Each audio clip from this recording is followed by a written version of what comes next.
All right, let me ask you something weird. If you saw a furry little creature in the middle of the night with giant glowing eyes and a freakishly long bony finger tapping on wood like it's summoning ghosts, would you stick around? Probably not. But that's exactly what the eye does, and it's one of the strangest survival tricks in the animal kingdom. Now, if you've never heard of the eye, don't feel bad. Most people haven't. It lives in Madagascar. It's a type of lemur, and it honestly looks like a mix between a gremlin and a Halloween decoration. Big round eyes, scruffy fur, and this one creepy middle finger that's super skinny, long, and kind of unsettling. And that finger isn't just for looks. It's the eye's ultimate hunting tool. Here's how it works.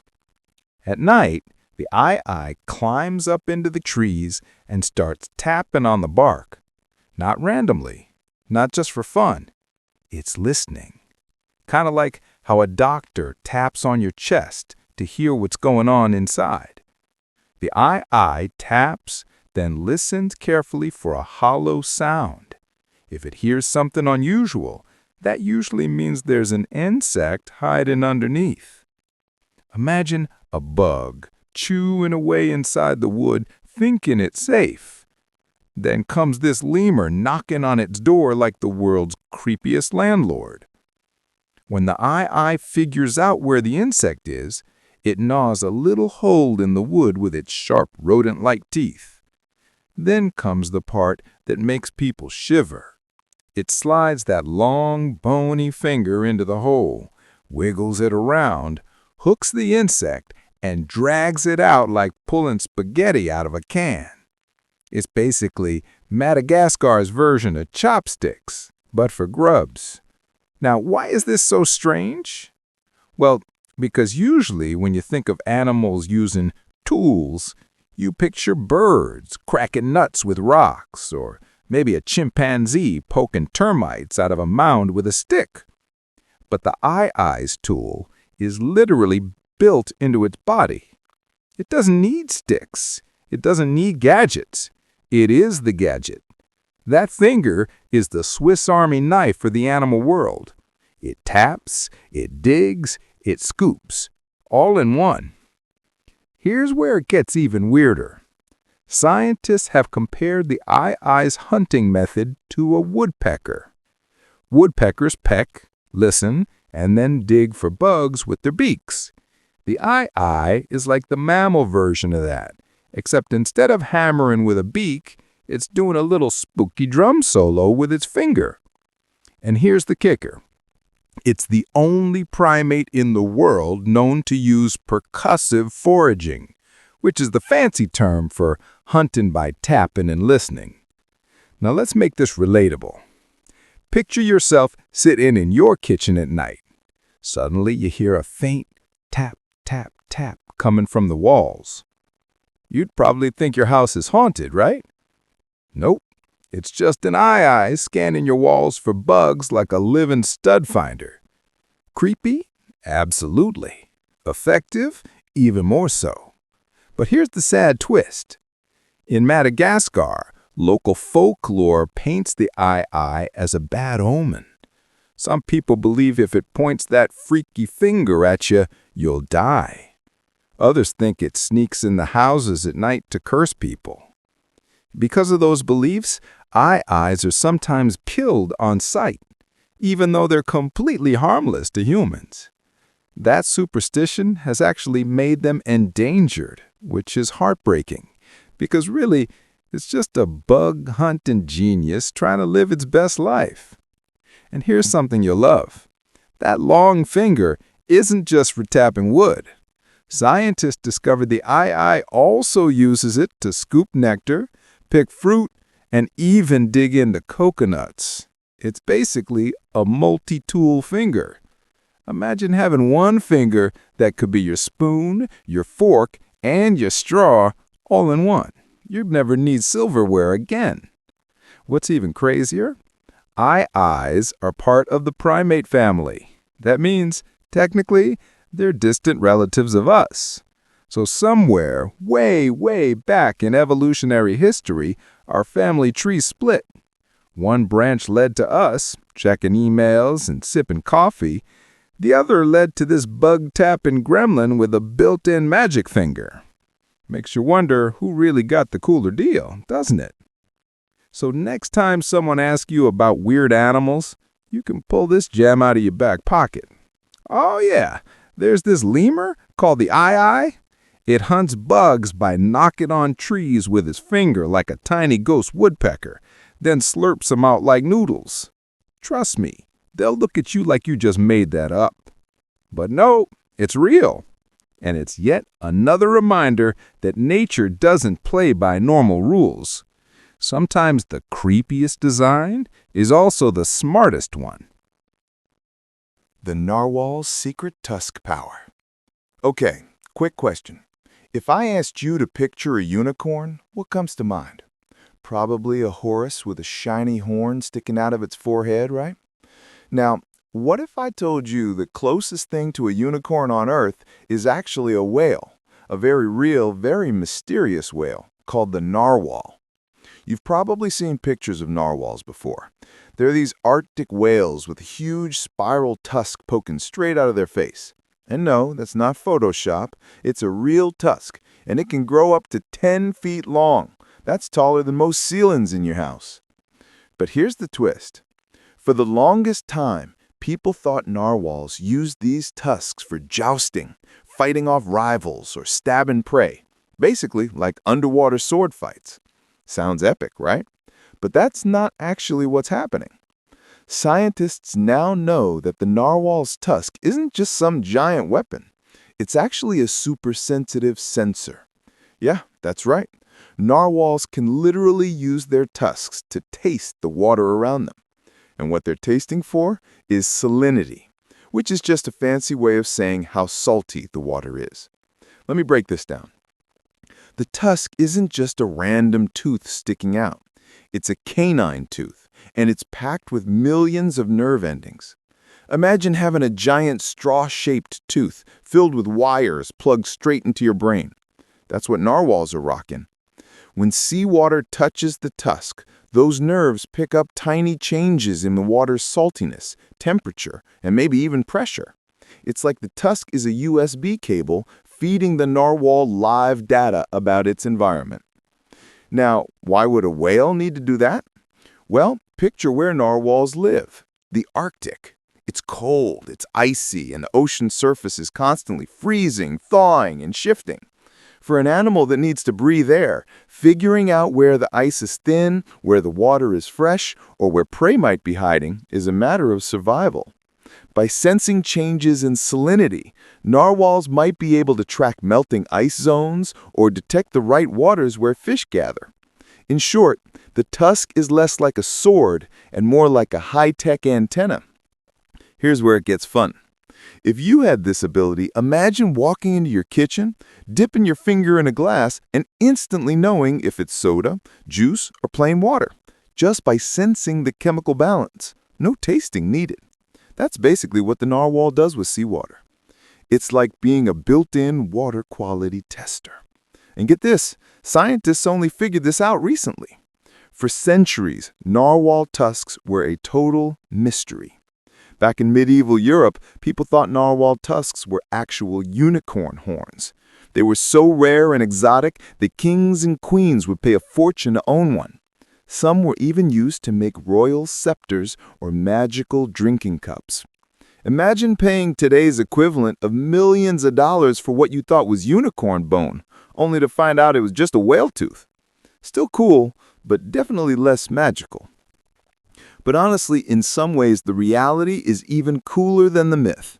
Because what's more impressive, a horse with a horn or a whale that can literally read the ocean with its tooth? That's some sci-fi level design right there. Now, do narwhals ever use the tusk for fighting? Yeah, sometimes. Males have been spotted crossing tusks in what looks like dueling or fencing. But scientists think that might be more about showing off, kind of like deer locking antlers. It's less about killing each other and more about displaying strength or dominance. Think of it as whale arm wrestling, but with a giant spiral tooth. Here's a wild side note. Not all narwhals even have tusks. Most males do, but some don't. And very rarely, females can grow one too. There are even a few cases of narwhals with 2 tusks growing out, one on each side of their face. Double unicorn mode unlocked. And of course, like every weird animal adaptation, this one also reminds us how fragile they are. Narwhals rely on their Arctic environment, but with climate change melting ice faster than ever, the waters they live in are shifting dramatically. Their tusks might help them read the ocean, but no tusk in the world can prepare them for humans messing with their home. So next time someone says unicorns aren't real, you can totally clap back with this. Actually, there's a real-life unicorn of the sea. It doesn't grant wishes, but it does have a 10-foot-long tooth that can taste salt in water. And honestly, that feels way more magical than anything in a fairy tale. The pain-proof naked mole rat. All right, let's get weird. Imagine touching a hot stove, spilling lemon juice on a paper cut, or brushing against stinging nettles. Hurts just thinking about it, right? Now picture an animal that feels none of that. Not the acid burn, not the spicy chili sting, not even the nerve pain from harsh chemicals. That animal exists, and it's called the naked mole rat. First off, naked mole rats already look like they're from another planet. They're these tiny, wrinkly, pinkish rodents that live underground in big colonies, mostly in East Africa. They're hairless, they've got oversized teeth that stick out like cartoon chisels, and they kind of look like a sausage with legs.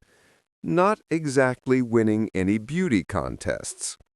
But what they lack in looks, they more than make up for in sheer biological weirdness. Here's the headline. Naked mole rats are immune to certain kinds of pain. Specifically, they don't feel the burn from acid, chili peppers, or other harsh irritants that would normally have you jumping around in agony. How is that possible? Well, let's zoom in. Most animals, including us, have nerve cells called nociceptors. These are the little sensors in your body that say, hey, this is too hot, or that cut is burning, or that chili pepper is setting your tongue on fire. Naked mole rats are missing part of the machinery in those nerves. Basically, the receptors that normally react to acid or capsaicin, the spicy chemical in chili peppers, are turned off. So when they encounter stuff that would make us scream, their nerves just don't bother to send the message. But here's the cool part. Scientists think this isn't just a random quirk, it's actually an adaptation. Naked mole rats live in giant underground tunnels with dozens or even hundreds of colony members. In those cramped burrows, oxygen is low and carbon dioxide builds up. And when CO2 mixes with moisture, it creates acid. For most animals, breathing that in would feel awful, like acid burning your lungs. But for naked mole rats, nothing. They just keep digging like it's no big deal. So basically, evolution gave them a built-in pain mute button so they could thrive in a place that would feel unbearable to other creatures. Imagine living in a house full of smoke alarms that never stop beeping, except you're the only one who can't hear them. Everyone else would go crazy, but you'd just chill. That's the naked mole rat in its underground world. Now here's where it gets even stranger. Not only do naked mole rats shrug off acid burns, they also barely feel age. I'm serious. These little guys can live over 30 years old, which is ridiculously long for a rodent. A mouse lives 2 or 3 years if it's lucky. Naked mole rats? 3 decades. And during that time, they don't really get cancer, they don't slow down much, and their bodies don't seem to age the same way other mammals do. Pain resistance, cancer resistance, super long life. If this isn't starting to sound like a superhero origin story, I don't know what does. And here's where the audience participation comes in. Think about this. What if humans could borrow some of these tricks? Scientists are actually studying naked mole rats like crazy, hoping to figure out how they manage to resist pain and disease. If we could copy even a fraction of that, maybe one day we'd have new treatments for chronic pain, or even longer lifespans. Imagine a world where a splash of acid or the burn of arthritis feels like nothing. That's the dream. Now, don't get me wrong, naked mole rats still feel some pain. If you step on their tail, they're not going to shrug it off. But the types of pain they're missing, acid burn, chili sting, chemical irritation, are exactly the ones that would make life in their underground world miserable. It's not about being totally pain-proof. It's about being pain-proof in the ways that matter for their survival. Smart, right? And if all of this wasn't weird enough, let me throw one more fun fact at you. Naked mole rats live in colonies that are more like ant nests than typical mammal families. They have a queen, just like ants or bees, who does all the breeding, while the workers dig tunnels and care for the colony. So you've got a hairless, wrinkly, acid-immune, pain-resistant, cancer-proof, long-living rodent that acts like an insect. Honestly, if someone described this animal without naming it, you'd think they were making it up for a sci-fi movie. So the next time someone complains about burning their mouth on spicy food, you can say, hey, you know there's a real animal out there that wouldn't even notice that? The naked mole rat wouldn't be sweating over ghost peppers. It'd probably just keep chewing and wonder what all the fuss is about. Dolphins have names just like us. Okay, here's something that'll blow your mind. Dolphins, those playful ocean acrobats, actually have names. Not nicknames we humans give them, like Flipper, but real, self-invented names that other dolphins use to call them. And the way they do it is with sound. Specifically with what scientists call signature whistles. Now, picture this. You're out on a boat. The sun is shining, the water's sparkling, and you hear dolphins chattering and clicking under the surface. It might just sound like random squeaks to us, but to them, it's basically a full-on conversation. And hidden in that dolphin language are unique whistles that function the same way our names do. Here's how it works. Every dolphin develops its own unique whistle pattern when it's young, kind of like a personal ringtone. Think of it like this. You know how your phone lights up when someone specific calls you and you instantly know who it is? That's what dolphins have, but built right into their voices. A dolphin's signature whistle is so distinct that the rest of the pod can recognize it immediately. And here's the kicker. Other dolphins will actually copy that whistle when they want to get that dolphin's attention. It's like shouting across the ocean, "Hey Sarah," or "Yo Mike." Except instead of yelling names, it's more like a high-pitched wee, wee, wee.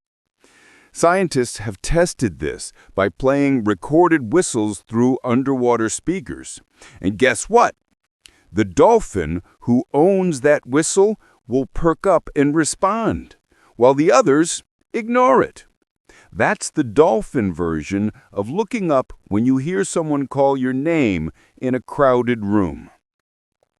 Now let's put this into perspective. We humans tend to think of naming as a uniquely human thing, right? Parents choose names for babies, friends give each other nicknames, and we all spend our lives being identified by some word attached to us. But dolphins figured out the exact same concept in their own way. In fact, they might be even more advanced at it than us, because they invent their own names instead of having someone else assign one. Imagine if babies just popped out and introduced themselves. "Hi, I'm Jenny. Nice to meet you." That's basically what dolphins are doing. What's wild is how flexible these whistles are. Dolphins don't just mindlessly repeat them. They'll adjust the pitch, draw them out, or repeat them in different rhythms, depending on the situation. So there's nuance, almost like intonation in human speech. You know how someone can call your name in an annoyed tone, and you instantly know you're in trouble? Dolphins might be doing the same thing with their whistles. And here's a thought experiment for you. Imagine if you were swimming in the ocean and you heard dolphins in the distance. For all you know, they might literally be calling each other by name. Like, "Come on, Alex, the fish are over here." Or, "Wait up, Chloe, don't leave me behind." We have no idea how deep their conversations go, but we know for sure the name system is real. It also raises a big question. Do dolphins gossip? Scientists don't have a solid answer yet, but think about it. If they can identify each other by name, there's no reason they couldn't talk about another dolphin even when that dolphin isn't around. That's basically the foundation of gossip. So yes, somewhere out in the ocean, dolphins might be talking behind each other's fins. Another fascinating point, dolphins can remember these whistles for years, even decades. In experiments, dolphins have responded to the signature whistles of old tank mates they hadn't seen in over 20 years. That's like you bumping into your childhood friend at the airport and recognizing their voice instantly. If that doesn't scream intelligence, I don't know what does. Now, let's make it relatable. Think about how powerful it feels to hear your own name in a crowd. You can be surrounded by noise, but when someone says your name, your brain zooms in on it like a spotlight. Dolphins feel that too, but underwater, in pods of dozens, sometimes hundreds, where communication could easily get chaotic. Their naming system keeps things organized, personal, and efficient. And before you ask, yes, scientists have tried teaching dolphins to use human-made sounds. They're insanely good at mimicry, so they can learn to copy computer tones, whistles we design, even bits of human speech. But the fact that they already came up with names on their own says a lot. They didn't need us to teach them individuality. They already had it.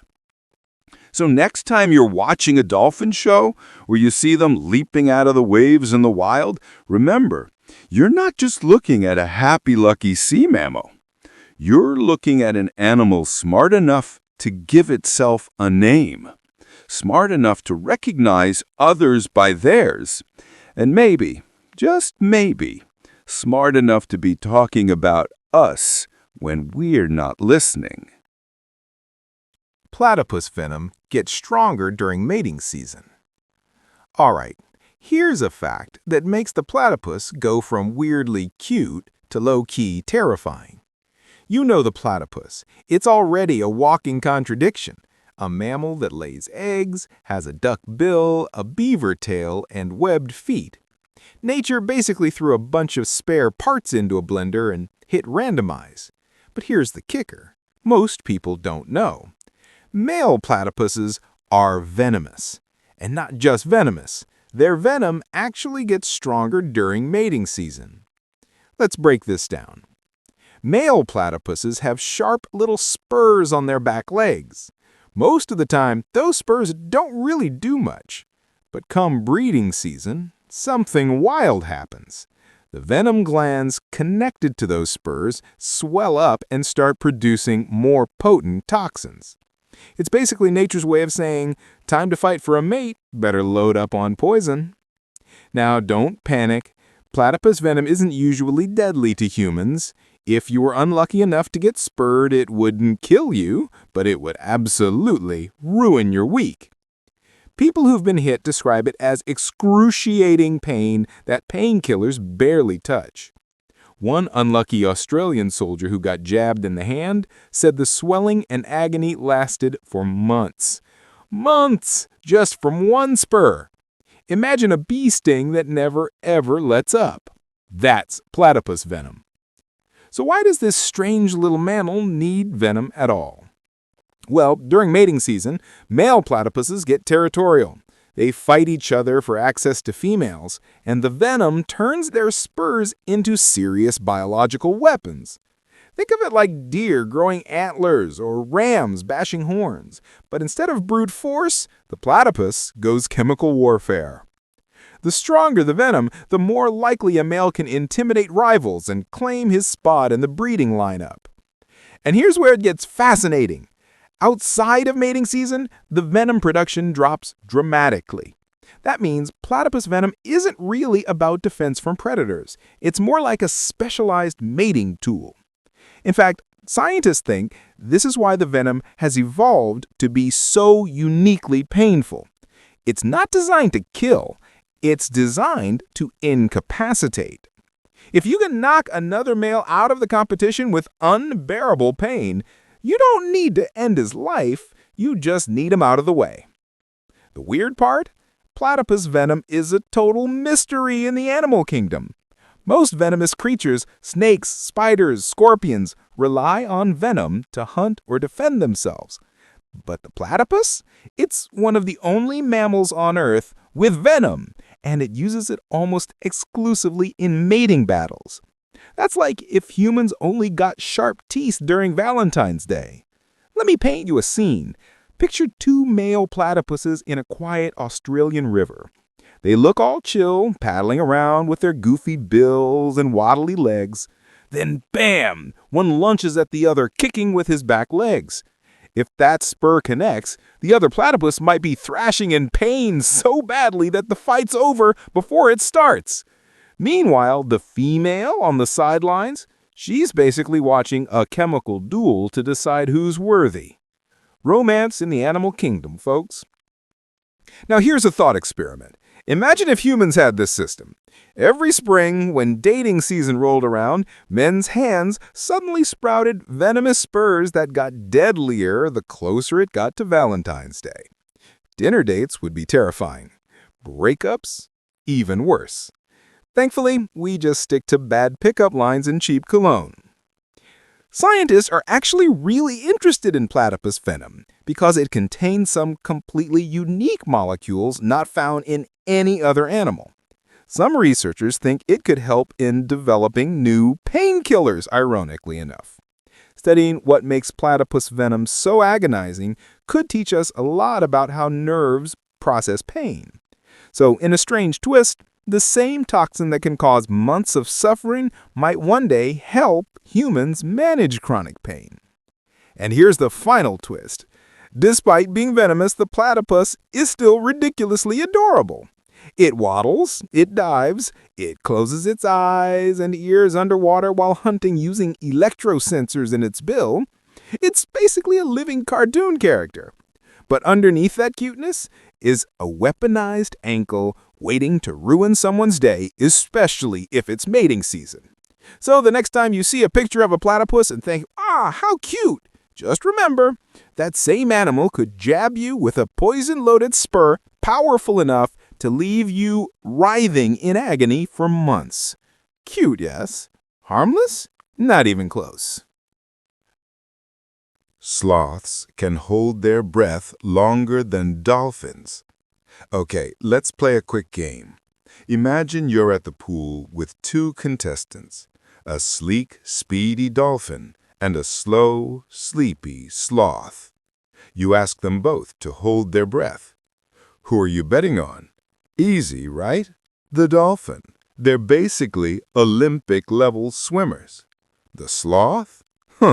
That thing barely moves fast enough to scratch its own nose. But here's the plot twist. The sloth would win, not just by a little, but by a mile. Dolphins can usually hold their breath for about 10 minutes on average, maybe a bit longer if they're really trying. Sloths? They can stay underwater without breathing for up to 40 minutes. Yes, the animal that gets roasted for being lazy actually has a hidden superpower that would crush a dolphin in a breath-holding contest. So, how does this even make sense? The secret is in the sloth's heart. Literally. When a sloth goes underwater, it can slow its heart rate down to 1/3 of its normal pace.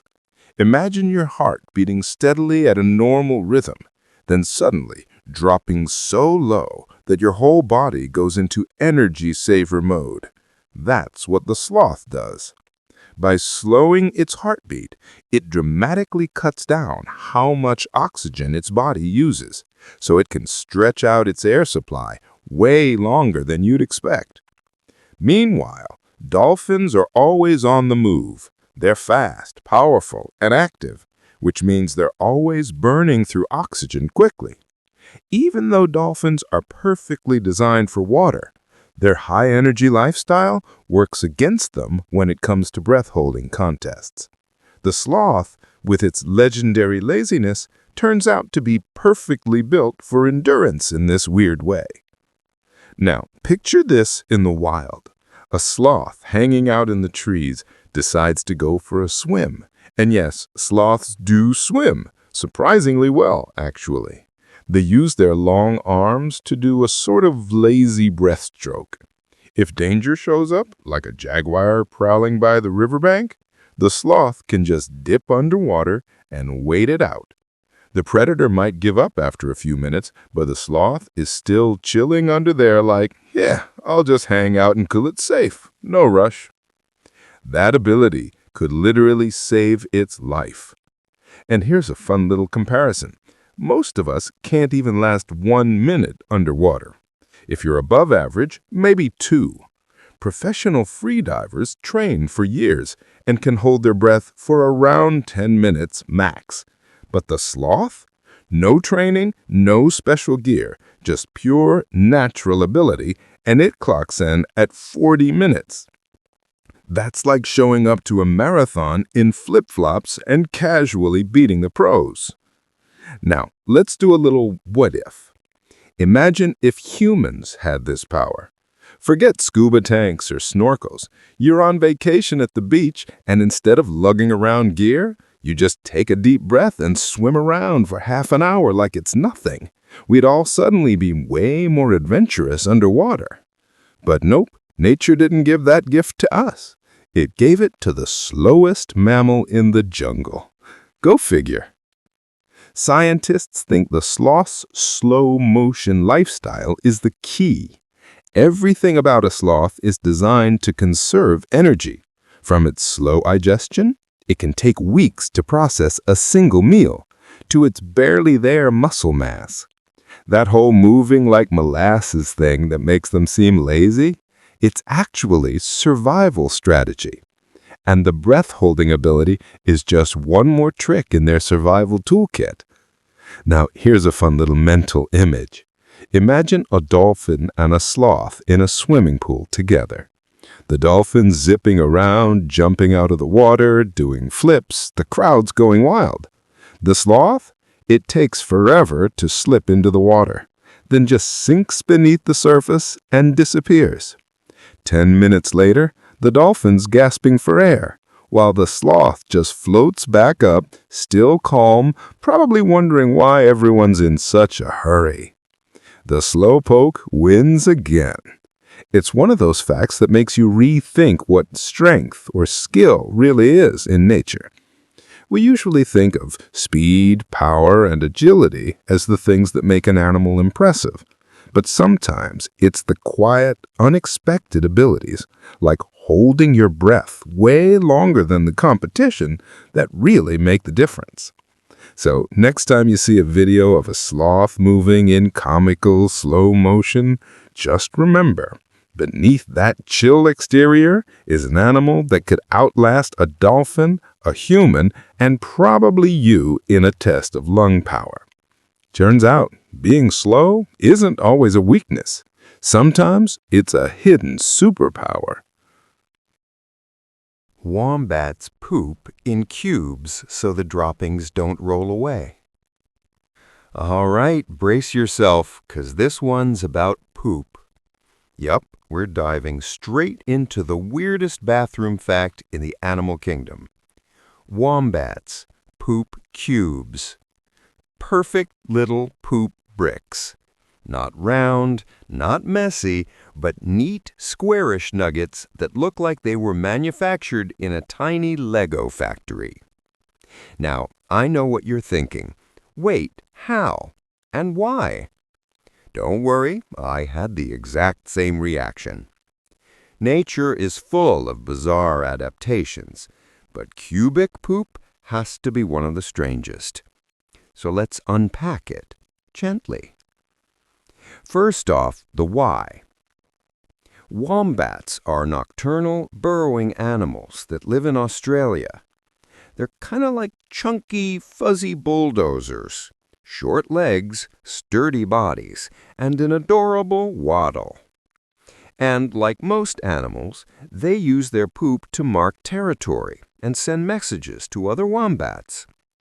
The catch is their poop needs to stay put. If it rolled away, their "hey, this is my turf" signal would vanish into the bush.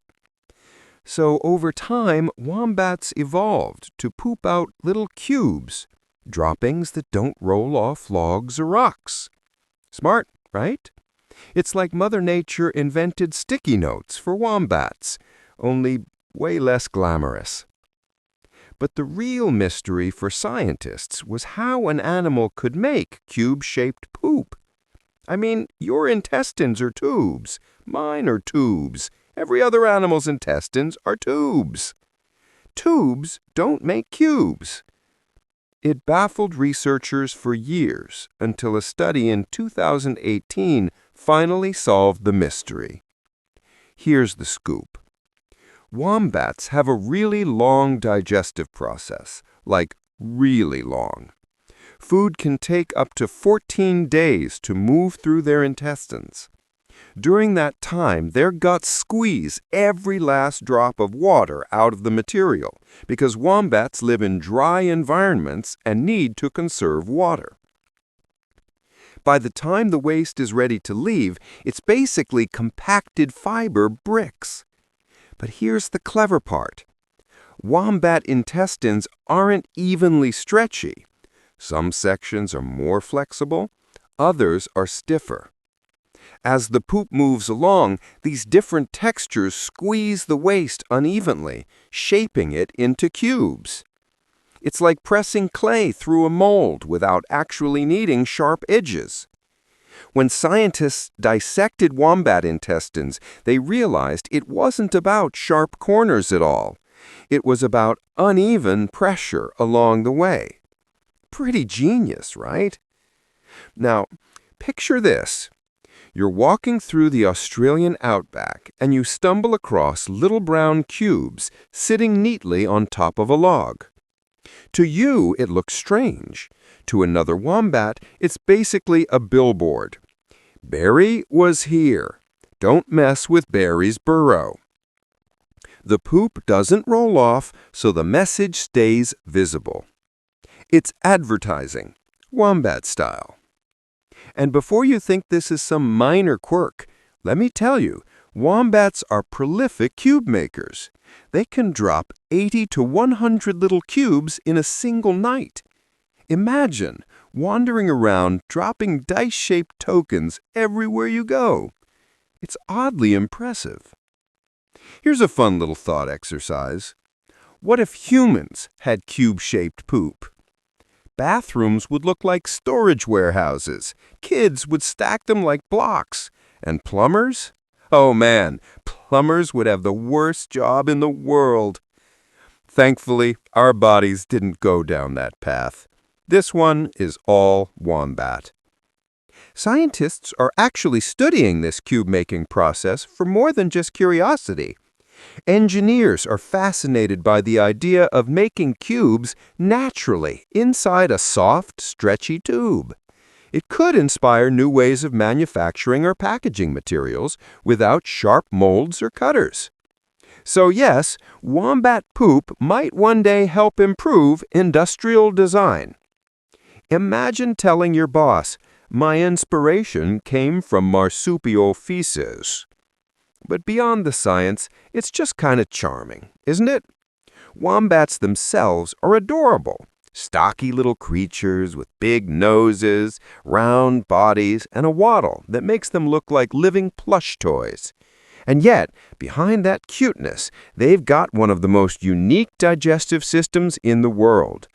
They turn everyday waste into perfectly shaped geometry. Nature, once again, is way weirder than we give it credit for. Vampire bats regurgitate blood to feed unlucky colony members. All right, time to talk about something that sounds like a horror movie, but is actually one of the most heartwarming things in the animal kingdom. Vampire bats, yeah, the little guys that drink blood, have this bizarre but touching habit. When one of them strikes out and doesn't manage to feed, another bat will actually regurgitate blood into its mouth to keep it alive. Yep, sharing is caring, even when the snack is blood. Now, let's be real. Vampire bats already get a bad rap. The name alone makes them sound like many Draculas flapping around in the night. And it's true, they feed exclusively on blood, usually from cattle, sometimes from birds, occasionally from other animals. They sneak up, make a tiny incision with their razor-sharp teeth, and lap up the blood. Creepy? Yes. But here's the twist. Vampire bats are also surprisingly social, and they've built a whole safety net around this feeding system. See, not every bat gets lucky every night. Some might strike out. Maybe the cow wandered off. Maybe the bat just didn't find a host. The problem is, vampire bats are on a strict clock. Go more than 48 to 72 hours without blood, and you're in serious trouble. So what happens when a bat comes home hungry? That's where the generosity kicks in. A bat that's had a good meal will sidle up to its unlucky buddy and literally puke blood into its mouth to keep it alive. Yep, sharing is caring, even when the snack is blood. Now, let's be real. Vampire bats already get a bad rap. The name alone makes them sound like mini Draculas flapping around in the night. And it's true, they feed exclusively on blood, usually from cattle, sometimes from birds, occasionally from other animals. They sneak up, make a tiny incision with their razor-sharp teeth, and lap up the blood. Creepy, yes. But here's the twist. Vampire bats are also surprisingly social, and they've built a whole safety net around this feeding system. See, not every bat gets lucky every night. Some might strike out. Maybe the cow wandered off. Maybe the bat just didn't find a host. The problem is, vampire bats are on a strict clock. Go more than 48 to 72 hours without blood, and you're in serious trouble. So what happens when a bat comes home hungry? That's where the generosity kicks in. A bat that's had a good meal will sidle up to its unlucky buddy and literally puke blood into its mouth to keep it alive. Yep, sharing is caring, even when the snack is blood. Now, what if humans did this? Imagine if instead of lending your friend money or splitting groceries, you regurgitated your last meal into their mouth. Social gatherings would be an absolute nightmare. Family dinners? Forget it. Nobody would want to be the unlucky one at the table. Thankfully, we just use banks and delivery apps instead of stomach-to-mouth charity. The bigger takeaway here is how these tiny bats flip the script on what we expect from scary animals. Sure, they drink blood. Sure, they have sharp teeth and spooky reputations. But beneath all that, they've built one of the most reliable mutual aid systems in nature. Their whole survival depends on generosity, trust, and remembering who's been good to you. Honestly, that's more than you can say about a lot of people. So the next time you hear vampire bat and think monster, maybe give them some credit. They're not just night-flying bloodsuckers.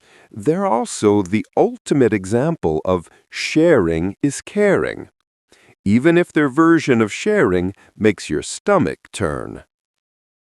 Elephants can detect rainstorms up to 150 miles away. Okay, here's a superpower you probably didn't know elephants have. They can detect rainstorms happening over 100 miles away. Yep, while we're checking weather apps and arguing with forecasts that are always wrong, elephants just know. And it's not magic, it's science. So how do they do it? Elephants can pick up on something called infrasound. These are sounds that are so low in frequency that the human ear can't hear them. We're good at picking up middle and high-pitched noises, talking, music, alarms. But infrasound? That's basically like the earth whispering in bass notes. And elephants, they're masters at it. When thunderstorms or heavy rain roll across the savanna, they generate low-frequency rumbles that travel for miles and miles, way farther than regular sound. Humans don't notice a thing, but elephants do. Their massive ears and sensitive feet are tuned to catch those vibrations, like natural weather radars. Scientists have measured elephants responding to storms up to 150 miles away. That's like standing in New York and knowing it's raining in Philadelphia without ever looking outside. Now, here's where it gets even cooler. Elephants don't just hear these sounds through their ears. They can also feel them through the ground. The pads on their feet are so sensitive that they pick up vibrations traveling through the earth, kind of like a built-in seismic sensor. So when a storm kicks up somewhere far away, elephants literally sense it rumbling through the ground and air. What do they do with this information? They move. Entire herds have been observed traveling miles toward the direction of distant rainstorms, often days before the clouds roll in. To us, it looks like they're just wandering. To them, it's strategic. They know where fresh water and new vegetation will be. They're basically living weather forecasters that also carry GPS maps of resources in their heads. Let me paint a picture. Imagine you're out on the African plains. The sky above you is perfectly clear, the sun's blazing, and you'd swear it's going to stay that way.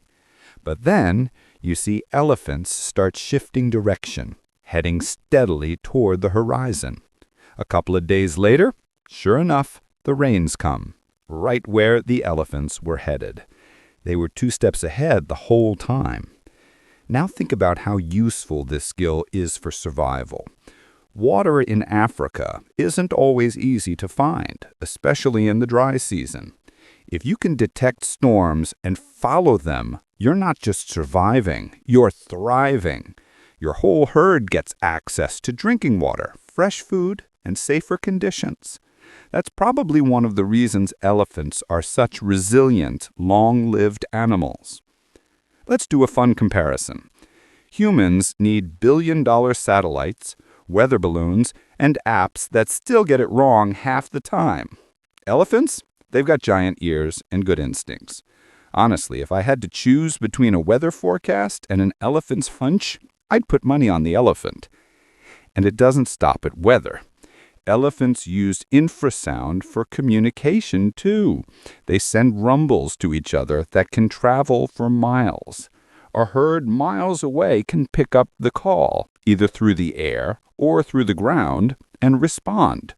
It's like having a long-distance phone line built into their bodies. Some scientists think elephants can actually coordinate migrations this way, letting each other know about rain, food, or danger across vast distances. Now, let's have a little fun. Imagine if humans could do this. You're sitting at home and suddenly your feet start vibrating just a little. You stand up and go, "Guys, it's raining, 2 cities over. Pack the car." Forget Doppler radar. You just tune in with your body. Road trips, camping, even beach days would be foolproof. No umbrellas forgotten, no soggy picnics. The downside? Probably a lot of random buzzing in your feet every time there's a concert. But hey, trade-offs. The more you think about it, the more it makes sense. Elephants have survived in some of the harshest environments on Earth for thousands of years. They've got intelligence, memory, strong family bonds, and on top of all that, a sixth sense for weather. We look at them and think they're just giant, slow grazers, but they've got a secret radar system built right in. So the next time you're stuck in the rain because your weather app said it would be sunny, just picture a herd of elephants somewhere, already on their way to the storm, shaking their giant heads like amateurs. The star-nosed mole has the fastest eating reflex of any mammal. If there were an Olympic medal for speed eating, the star-nosed mole would win every time. No competition. This weird little creature holds the record for the fastest eating reflex of any mammal on Earth. How fast, you ask? It can decide whether something is edible and actually eat it in less than 1/8 of a second. That's faster than the blink of an eye. Seriously, blink right now, and the mole could have had an entire snack in that time. Now, before we talk about its superpower, let's talk about how strange this animal looks.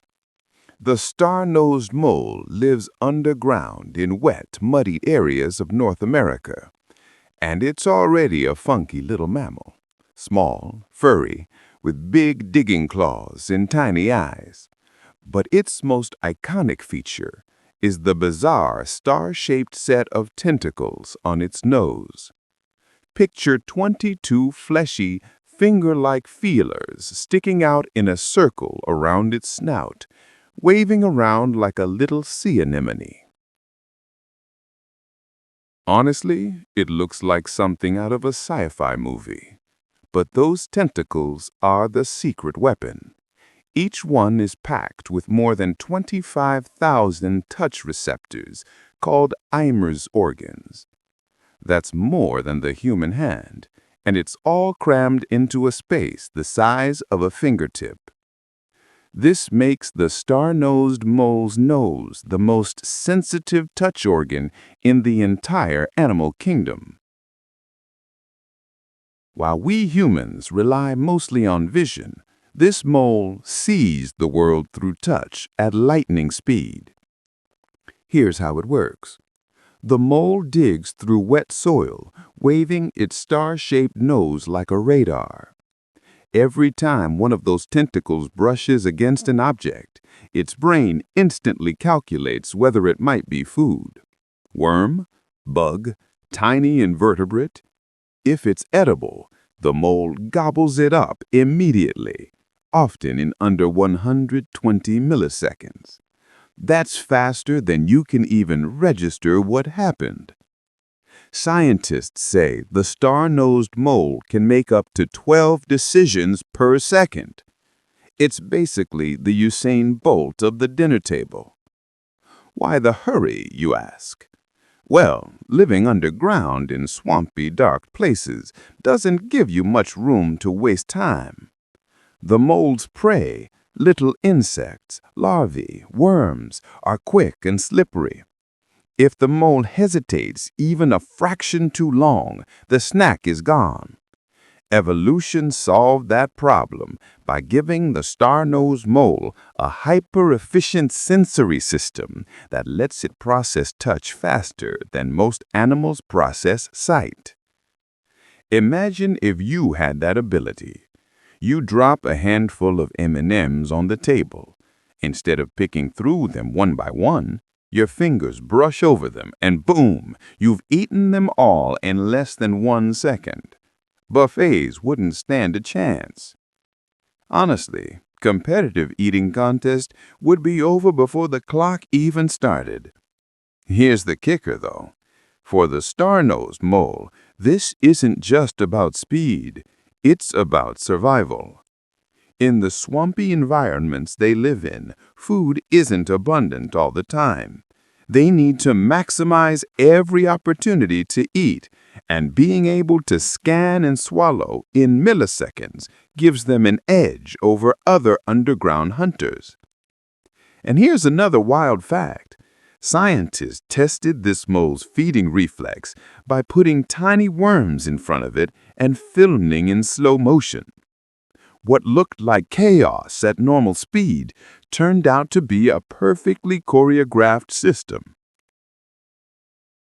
The mole's star nose brushes the worm, signals its brain almost instantly, and the mouth scoops it up before the worm even twitches away. It's like watching a lightning strike with precision. Now let's address the obvious. The star-nosed mole doesn't exactly win beauty contests. With its fleshy, tentacled face, it's often voted ugliest animal on the internet. But if you look past appearances, you realize this creature is a sensory genius. That nose is basically a biological supercomputer, allowing the mole to thrive in an environment where most animals would starve. I like to think of the star-nosed mole as nature's reminder that weird-looking doesn't mean weak. In fact, sometimes the strangest features hide the most impressive powers. While we humans are fumbling with forks and knives, this mole is crushing speed-eating records without even trying. So the next time you blink, remember, somewhere underground, a star-nosed mole has just found its dinner, decided it was edible, and swallowed it all in less time than it took for your eyelids to close. Fast food? This little guy invented it. The Kakapo smells like flowers. If parrots had a fantasy role-playing game, the Kakapo would definitely be the quirky side character with the weirdest stats. Imagine a bird that's nocturnal, can't fly, weighs as much as a house cat, and here's the kicker, smells like a bouquet of flowers. I'm not joking.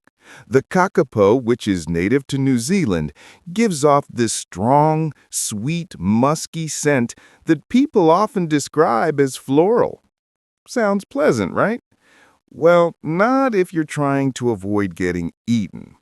See, for the Kakapo, this perfume-like smell is kind of a curse.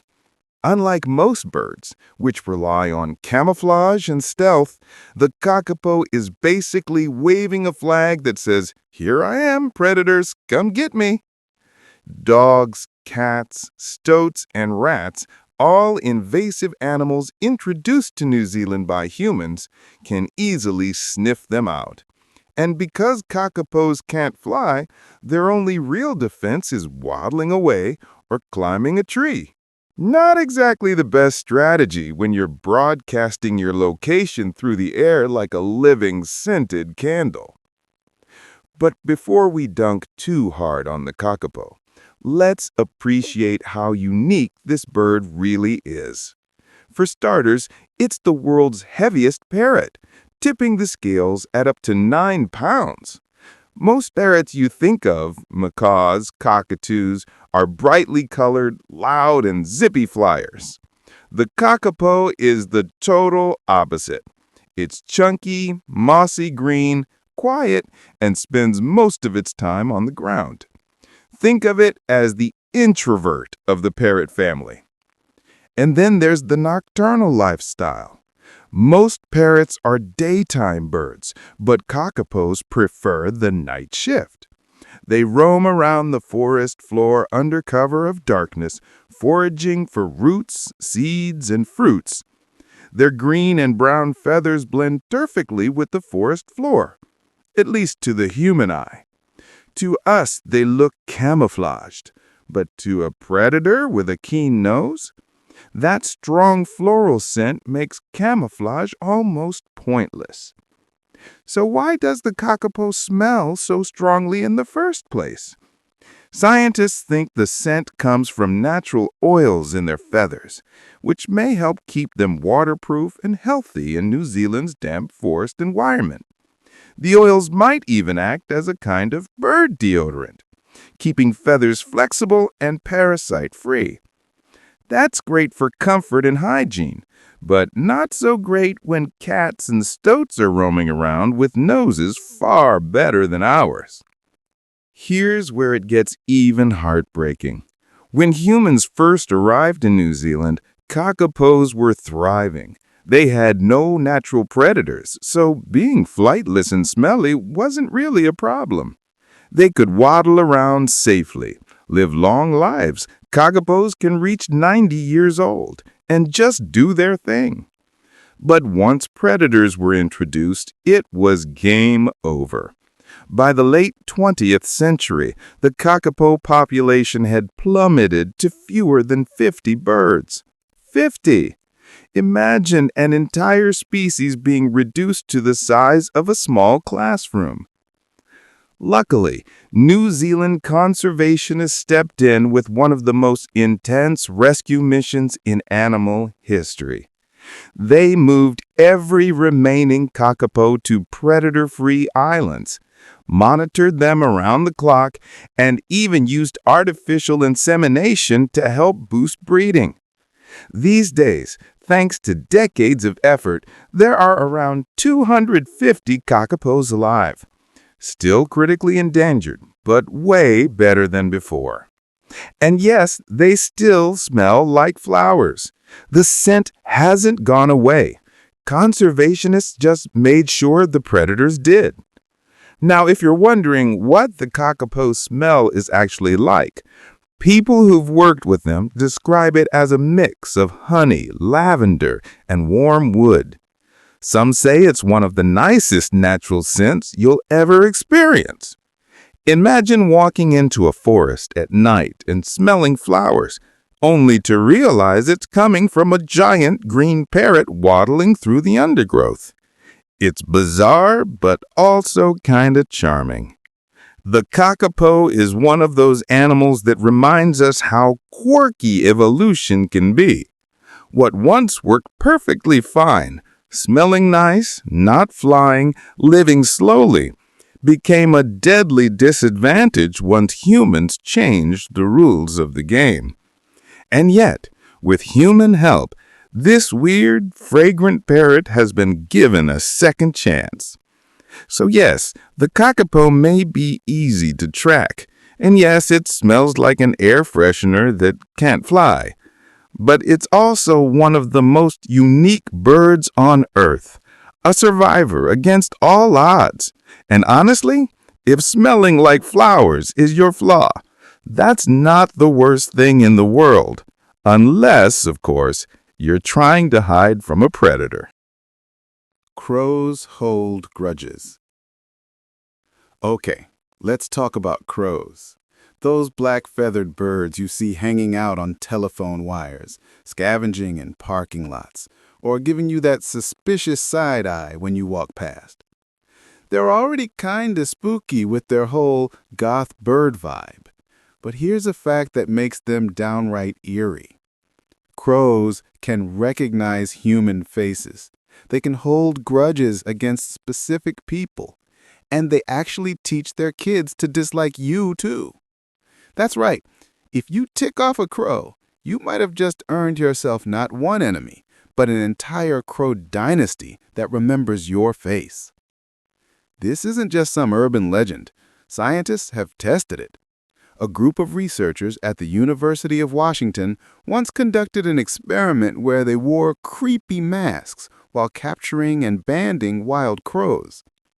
Naturally, the crows weren't too happy about being grabbed, handled, and tagged. Afterwards, whenever someone walked through that area wearing the same mask, the crows lost their minds. They would swoop down, caw angrily, and mob the person, even if the researcher wasn't the one who had originally handled them. Here's the spooky part. Years later, the same experimenters went back wearing those masks, and the crows still remembered. Not only did the original crows react angrily, but younger crows, birds that weren't even alive when the experiment first happened, also joined in the mobbing. That means the older crows passed the "this face is bad news" information down to their offspring. Think about that for a second. You could move away, come back 5 years later, and still have a murder of crows ready to scream at you because their parents told you you're the enemy. Now, how do they actually do this? Crows have excellent memory and highly developed brains for birds. They're part of the corvid family, which also includes ravens, magpies, and jays, all famous for being unusually intelligent. We're talking problem-solving, tool-using, puzzle-solving kind of smart. Their ability to recognize human faces is just one part of that big brain power.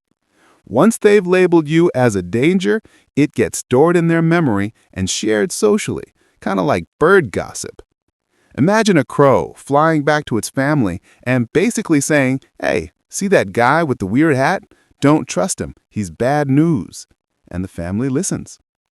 Some people actually think of crows as the neighborhood security system. If you treat them well, feed them, leave them shiny objects, or just exist peacefully around them, they'll remember you in a good way. Some folks even claim to have crow friends that bring them little trinkets like bottle caps or buttons. But if you cross them, forget it. You're on a blacklist. And unlike your nosy neighbor, crows don't forgive easily. It's kind of wild to imagine a world where animals carry around a little grudge list, but crows do it. And not just for survival reasons. Sure, it makes sense for them to avoid humans who are dangerous, but the way they pass that information down suggests a cultural memory, something we used to think only humans had. That puts crows in the same league as dolphins, elephants, and primates when it comes to social intelligence. And let's be real, the idea of a crow grudge is kind of funny and terrifying at the same time. Imagine throwing a rock at a crow one day, and suddenly, every time you step outside, you're met with a chorus of angry caws. You move to a new neighborhood thinking you've escaped, but no, the Crow Gossip Network has already spread your reputation. You're that guy, and every crow for miles knows it. So the next time you see a crow giving you that long, unblinking stare, maybe think twice before shooing it away or tossing something at it. You might think it's just a bird, but that bird might be memorizing your face like it's studying for an exam. And years from now, its kids might hate you too, all because you couldn't share your French fries. Moral of the story: don't mess with crows. They're smarter than you think, they're better at networking than you are, and they're not afraid to hold a grudge for generations. The Hoatzin chick that comes with built-in claws.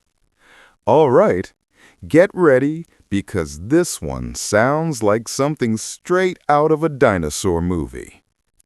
There's a bird in South America called the Hoatzin, and when it's just a chick, it hatches with actual claws on its wings.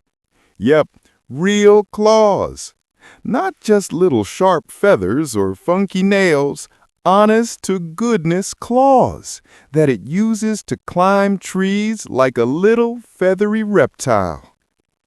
If you've ever wondered what it might have looked like when dinosaurs were experimenting with becoming birds, the Hoatzin chick is like a time machine with feathers.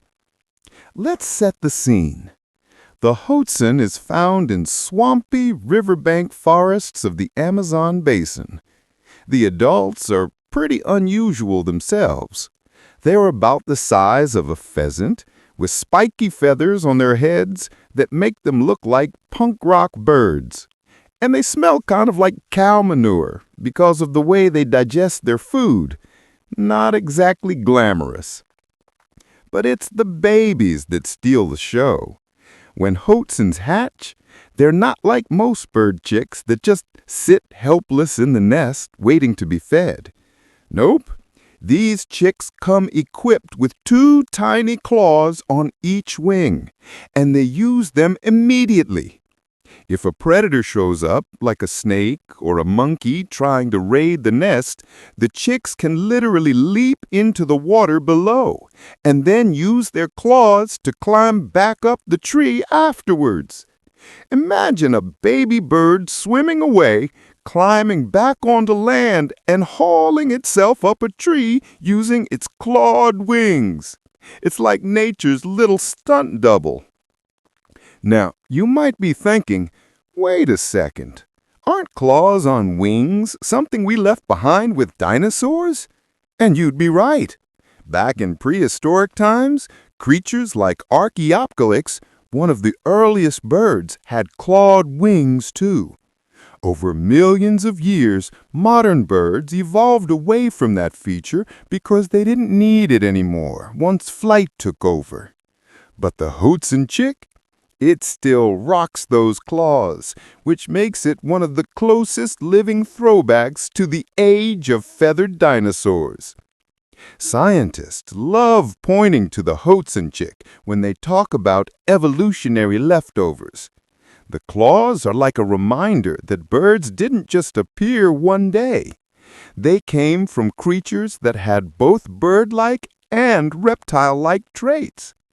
By the time Hoatzins grow up, they lose the claws, and their wings look pretty much like normal bird wings.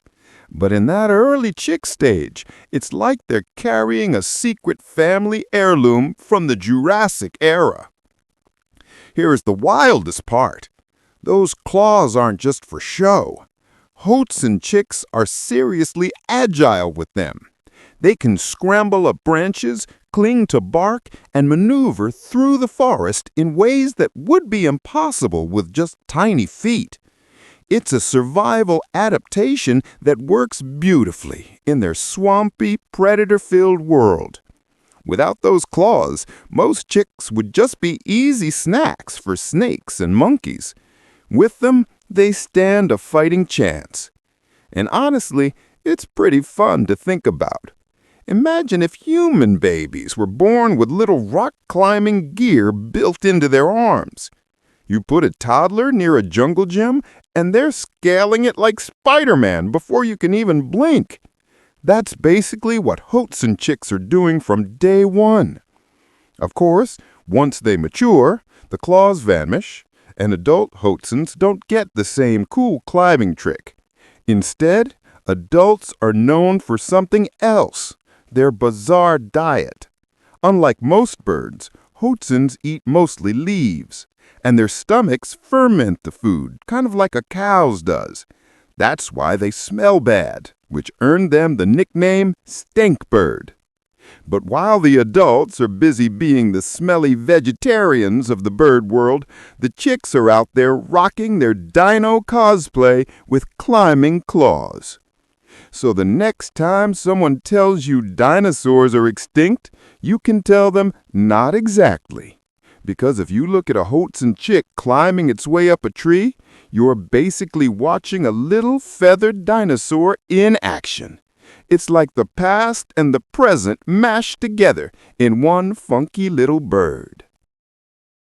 The lyrebird that does chainsaws better than chainsaws. Imagine walking through the forest and suddenly hearing a chainsaw roar to life. You stop, look around, and think, wait, there aren't any loggers out here. Then the sound of a camera shutter clicking, followed by a car alarm.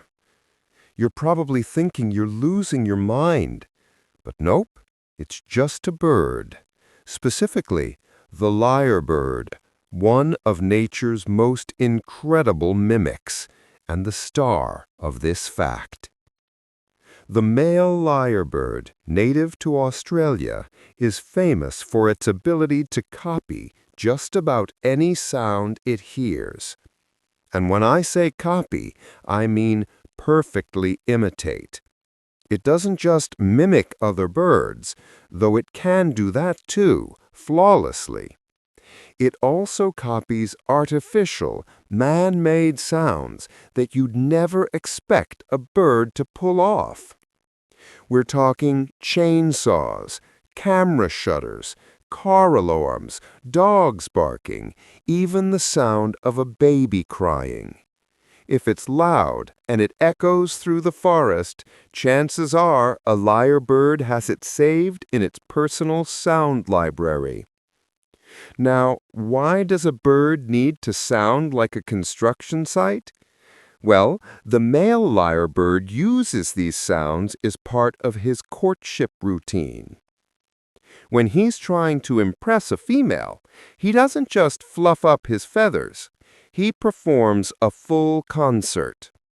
He'll perch in a display spot, fan out his spectacular lyre-shaped tail, which looks like an ornate feather harp, and then unleash his mixtape. Other birds, forest noises, human-made chaos, he throws it all in like a DJ layering samples. The crazier the performance, the more likely the female is to be impressed. Think of it as bird talent shows. The guy with the best voice impressions gets the date. And in the lyrebird world, best voice impressions means flawlessly reproducing the sound of a chainsaw cutting through a log, followed by the click of a camera taking 10 rapid-fire photos. It's absurd and amazing at the same time. One of the most famous recordings of a lyrebird came from a wildlife documentary where the bird mimicked construction crews so well that people thought there actually were loggers nearby. It did the sound of chainsaws revving, hammers banging, and even the exact whirring noise of a camera lens zooming in. It was so accurate that if you closed your eyes, you'd swear you were standing in the middle of a construction site instead of a forest. And this isn't just a fun party trick. Female lyrebirds actually seem to prefer males with larger, more varied sound collections. So the guys who can mimic the most, whether it's other bird calls or bizarre human noises, have a better chance of passing on their genes. Basically, the bird who sounds the weirdest wins. It also makes you think about how human activity shapes animal behavior. Lyrebirds have been picking up chainsaw noises not because they evolved to, but because humans have been making those sounds in their environment for decades. Our machines become part of their soundtrack. And now, a chainsaw is just as valid as a love song, as a bird call. There's something oddly poetic about that. our technology accidentally becoming part of the forest's natural chorus. And here's something even crazier. They don't just mimic the sound, they mimic the rhythm and feel of it too. A lyrebird doing a car alarm won't just beep randomly. It will nail the timing, the repetition, and even the exact pitch shifts. Scientists studying their vocal cords found that lyrebirds have some of the most complex voice mechanics of any bird, giving them incredible range and control. So the next time you hear a chainsaw in the middle of nowhere, don't assume it's loggers. It could very well be a feathered Elvis impersonator rehearsing for his big performance. And honestly, once you know lyrebirds exist, the forest never sounds the same again. Nature has a lot of amazing singers, whales, songbirds, even frogs. But the lyrebird is like the impressionist comedian of the animal kingdom. It doesn't just sing. It pretends to be everything else. And the wildest part? It works. Female lyrebirds fall for it every time. So yeah, some birds whistle pretty tunes, some belt out love songs, but the lyrebird revs a chainsaw, takes a few camera selfies, and somehow wins the girl. Pigeons know themselves in the mirror. When you think of pigeons, chances are you picture them strutting around city sidewalks, bobbing their heads, and fighting over dropped French fries. They've got a bit of a reputation as rats with wings.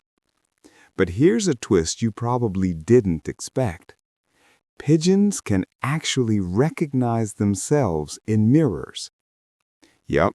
These birds, the same ones we shoo away from park benches, have passed one of the toughest intelligence tests in the animal kingdom. Let's break down why this is a big deal. The mirror test is something scientists use to see if an animal has self-awareness. Basically, can it tell the difference between itself and another creature? The classic setup goes like this. You secretly put a colored dot or sticker on an animal in a place it can't see without a mirror. Then you give it a mirror. If the animal looks at its reflection and tries to touch or remove the mark on its own body, that means it understands the reflection is itself, not some other random animal staring back. Very few species have passed this test. Humans don't even get it until they're toddlers. Great apes, elephants, dolphins, magpies, they've all made the cut.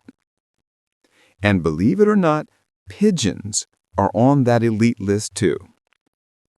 Scientists trained pigeons with a version of the mirror test and found that the birds not only noticed the marks, but actually use the mirror to peck at or try to remove them from their own feathers. That means pigeons know when they're looking at themselves. Think about that for a second. Most animals don't recognize mirrors at all. Cats usually think it's another cat. Dogs bark or get confused. Even some monkeys don't fully get it. But pigeons? They're like, yeah, that's me. What's that thing on my chest? Better fix it. That's a level of awareness that puts them way ahead of where most people assume they are. And honestly, it kind of redeems them a little, doesn't it? People love to hate pigeons, calling them dirty or annoying. But in reality, these birds are ridiculously smart. For thousands of years, humans used them as messengers because of their incredible navigation skills. They can find their way home from hundreds of miles away, even if you blindfold them and release them in an unfamiliar place. They'd been war heroes, delivering critical messages in World War I and II. And now, we know they're self-aware enough to recognize themselves in mirrors. Not bad for a bird that gets chased out of train stations. Here's the part that really blows my mind. Pigeons don't just recognize themselves. They seem to understand reflections in general. They can use mirrors to locate hidden objects. For example, if food is placed behind them, but only visible in a mirror, pigeons will look at the reflection and turn around to get the food. That might sound simple, but it shows they're not just reacting, they're processing information in a clever way. It makes you wonder, if pigeons have this much brain power, what's going on in their daily lives that we don't notice? Do they watch themselves in puddles, like feathers on point today? Do they strut past shop windows just to admire their reflection? Maybe they're a lot more aware of us than we think.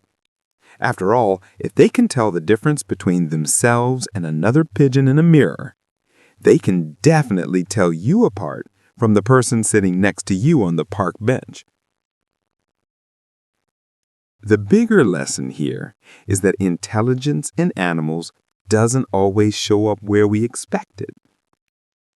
We tend to assume that the pretty or majestic animals, dolphins, eagles, elephants, are the smart ones.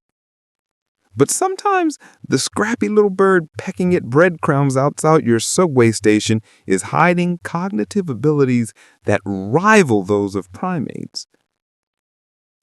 So, the next time you catch your reflection and adjust your hair in the mirror, remember, somewhere out there, a pigeon is doing the exact same thing and passing a test that most animals fail.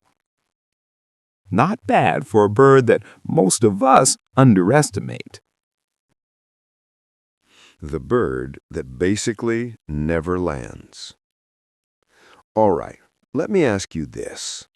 What's the longest you've ever stayed awake without resting?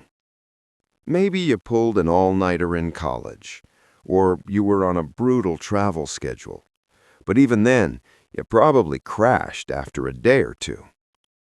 Now imagine being on the move, not for hours, not for days, not even for weeks, but for 10 months straight. That's what the common swift does. This bird is basically the Iron Man champion of the sky, flying non-stop for nearly an entire year without once touching the ground. Yep, you heard that right. Swifts are aerial masters, and they take the phrase life on the wing to the extreme. Scientists tracking them with tiny devices discovered that once swifts leave their breeding grounds, they head into the open sky and just keep going. For about 10 months, they never land. They eat while flying, they drink while flying, and get this, they even sleep while flying. I don't know about you, but the thought of taking a nap mid-flight without crashing sounds like a superpower. So, how do they pull this off? Let's start with eating. Swifts feed on what's called aerial plankton, which is basically the floating buffet of insects and tiny organisms drifting in the air. Mosquitoes, gnats, flies. If it's airborne, the swift is scooping it up. They've got these wide, gaping mouths perfect for catching bugs mid-flight, kind of like a living vacuum cleaner in the sky. No need to land for takeout when dinner is literally swirling all around you. Next, drinking. You might think they'd need to perch by a river or puddle, but nope. Swifts swoop low over bodies of water and skim the surface with their beaks, scooping up water on the go. Picture someone driving past a soda fountain with their mouth open. That's basically the swift's hydration strategy. And then there's the question of sleep, which might be the craziest part. Swifts are believed to take micronaps while flying, shutting down parts of their brain one at a time in short bursts. This way they can rest without losing control. Dolphins do something similar in the water, and swifts have mastered it in the sky. So while you're struggling to stay awake during a boring meeting, remember there's a bird out there casually snoozing while gliding thousands of feet above the earth. Now here's where it gets even more impressive. Swifts aren't just winging it randomly, they're efficient travelers. Their streamlined bodies and long scythe-shaped wings are built for endurance. Unlike most birds that flap constantly, swifts can glide for hours, conserving energy as they ride air currents. They're like the marathon runners of the bird world, but instead of 26 miles, their race is literally thousands of miles across continents. And just in case you're wondering, yes, they do eventually land, but only when it's absolutely necessary. During breeding season, they come down to nest and raise chicks. Outside of that, the sky is home. They don't perch on branches, they don't waddle on the ground, they don't casually hang out like pigeons. They are true sky nomads. To put this into perspective, if a human tried to match a swift's non-stop travel schedule, we'd collapse after a couple of days. Planes need refueling, cars need pit stops, humans need sleep. But a swift, it just keeps soaring day after day, month after month, like it's no big deal. It makes our biggest endurance achievements look like a joke. What really fascinates scientists is how perfectly adapted swifts are for this lifestyle. Their wings, muscles, metabolism, everything about them screams efficiency. Evolution basically said, all right, this species is never touching the ground again, and the swift just went with it. And honestly, it seems to be working out for them. There's something poetic about a creature that spends almost its entire life in the sky. No strings attached, no footprints left behind, just endless movement between clouds.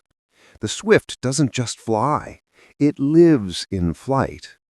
It's a reminder that nature sometimes produces specialists so extreme that they almost feel unreal. So the next time you're exhausted after a long commute or a red-eye flight, think about the swift. While you're begging for a bed, that bird is out there gliding through its 10th consecutive month in the air, not even breaking a sweat. Makes us look kind of lazy, doesn't it? The Snake-Stomping Assassin. All right, picture this.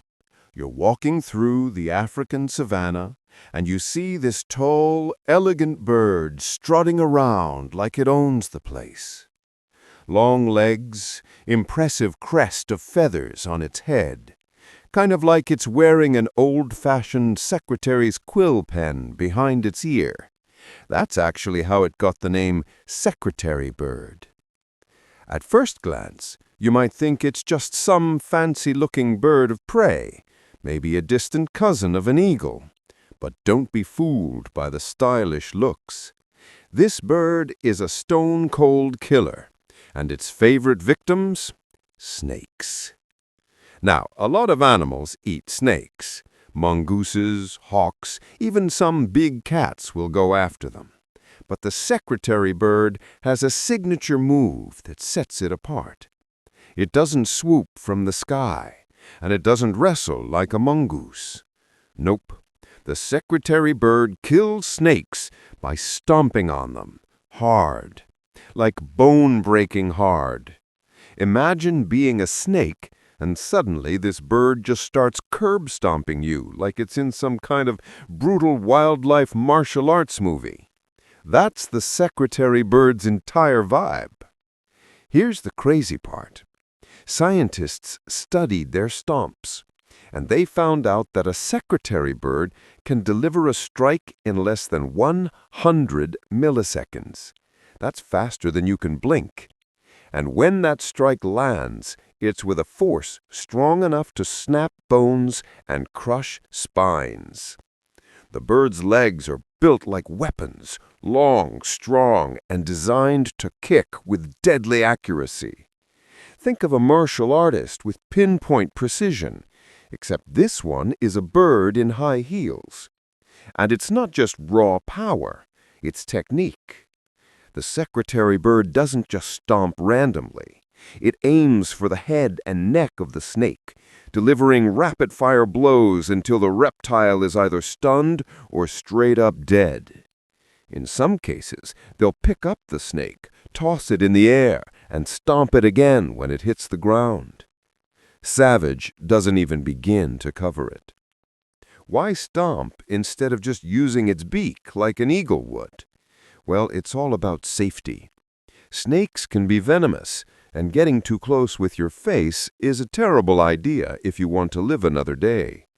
By using their legs, secretary birds keep a safe distance while still delivering lethal blows. It's like the difference between a street fighter and a sniper. Both are deadly, but the sniper stays out of reach. And here's a little detail that makes them even more fascinating. Their legs aren't just strong, they're spring-loaded. Secretary birds have these tendons that lock and release like a coiled spring, allowing them to generate ridiculous amounts of force with very little effort. That means they can stomp repeatedly without tiring out too quickly. It's like having a built-in jackhammer attached to each foot. Now, stomping snakes is their claim of fame, but secretary birds don't stop there. They'll also use the same technique on other prey, lizards, rodents, even small birds. Pretty much anything moving in the grass is fair game. They're opportunistic hunters, but nothing makes people's jaws drop when seeing them go after a venomous cobra or viper and walk away victorious. And let's not forget, these birds are huge. We're talking about a predator that can stand over 4 feet tall with a wingspan of 7 feet. So not only do they look intimidating, but they also have the size to back it up. Watching one strut through the grassland is like watching a bouncer scan the crowd for trouble. I think what really makes them fascinating, though, is that they're this perfect mix of elegance and brutality. On one hand, they've got those sleek feathers, long, graceful strides, and that cool head crest that looks like it belongs on the runway. On the other hand, they're basically out there drop-kicking snakes into oblivion. It's beauty and violence wrapped into one very weird package. So next time you hear about a bird of prey, don't just think of hawks and eagles diving from the sky. Remember the secretary bird, the deadly ground hunter that doesn't need flight tricks to take down its prey. All it needs is a pair of killer legs and the willingness to stomp its way to victory. And let's be honest, that might just make it the most metal bird in the animal kingdom. The tube-eyed hunters of the night. All right, let's play a little imagination game. Picture yourself staring at an owl. Big head, feathers puffed up, those massive eyes glowing like headlights in the dark. Now, you probably think those eyes are just giant round balls like ours, right? Nope. Owls don't have round eyeballs at all. What they've got are more like eye tubes, long stretched-out cylinders jammed deep into their skulls. And this weird design completely changes the way they see the world. So what does that mean? Well, unlike you and me, who can roll our eyes around in their sockets to sneak a side glance, owls can't do that. Their tube-shaped eyes are basically locked in place, like flashlights pointing straight ahead. That's why when you see an owl staring at you, it looks so intense, because it literally can't look away unless it moves its whole head. And that leads to the famous party trick, the head turn. You've probably heard that owls can rotate their heads almost all the way around, like some horror movie effect. The number is about 270 degrees. Not quite a full exorcist spin, but close enough to freak anyone out. They've got special bones and extra blood vessels in their necks that let them pull this off without snapping their own spine or cutting off circulation. If humans tried that, we'd be in the hospital, or worse, in a split second. But why the tubes instead of round eyes? It's all about night vision.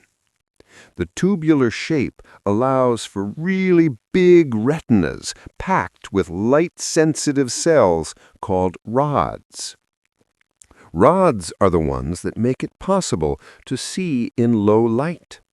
So when you're stumbling in the dark looking for your phone charger, an owl is out there spotting a mouse from across the field like it's under a spotlight. Their eyes basically act like built-in night vision goggles. And the size of those eyes compared to their body? Enormous!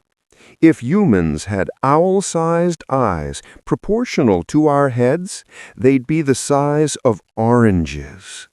Imagine walking around with 2 giant oranges sticking out of your face. Not exactly stylish, but definitely useful if you wanted to see in the dark. Here's another cool thing. Those tubular eyes give owls incredible depth perception. Since both eyes point straight forward, the fields of vision overlap a lot, creating razor-sharp 3D vision.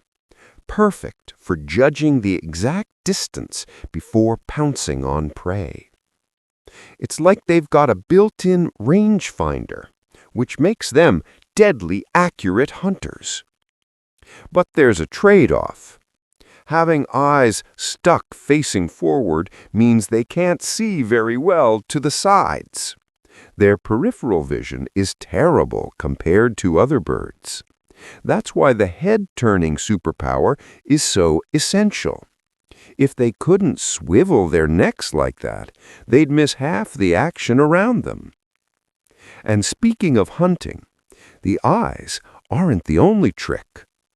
Pair those night vision tubes with ultra-quiet flight, and you've got one of nature's most effective ambush predators. Their feathers are designed to muffle the sound of their wings so prey never hears them coming. Imagine being a mouse, just minding your own business at midnight, and suddenly, bam! You're scooped up by a silent assassin with tube-shaped night vision eyes. Creepy, but brilliant. There's even a fun side note here. Because their eyes are so weird, scientists can often identify owl species just by looking at the size and shape of the tube eyes in fossils. They leave behind a very distinctive skull shape, almost like nature's calling card. So the next time you see an owl staring you down, remember, it's not just giving you a creepy death glare. That unblinking stare is built into its design. Those eyes can't move. They can't look away.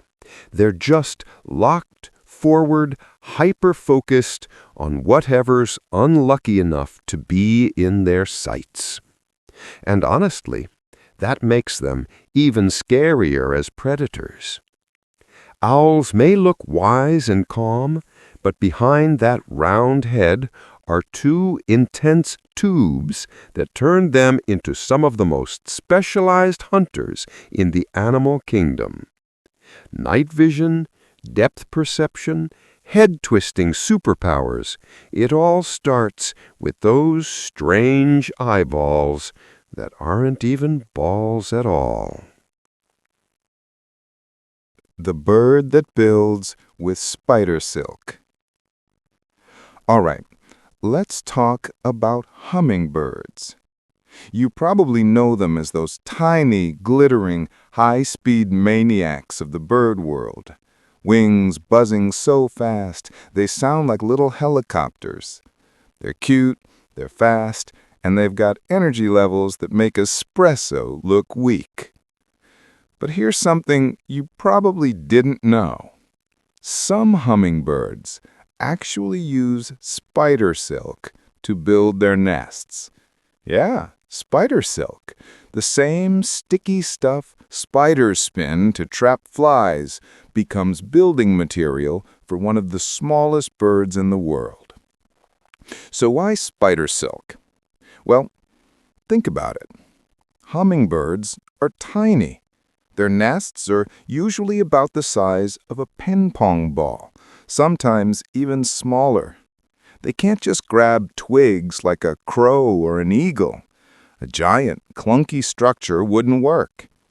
Instead, they go full architect mode, gathering soft, delicate materials like moss, lichen, and plant fuzz. And then, to hold it all together, they use spider silk as the glue. But it's not just glue. Spider silk is stretchy, super tough, and lightweight. That's like the dream material for a nest. It lets the nest expand as baby hummingbirds grow. Imagine trying to build a baby crib that actually stretches bigger as the baby grows without breaking apart. That's exactly what hummingbird nests do, all thanks to spider silk. The walls of the nest literally flex and expand, like nature's version of elastic fabric. And here's where it gets even cooler. Spider silk makes the nest extra strong.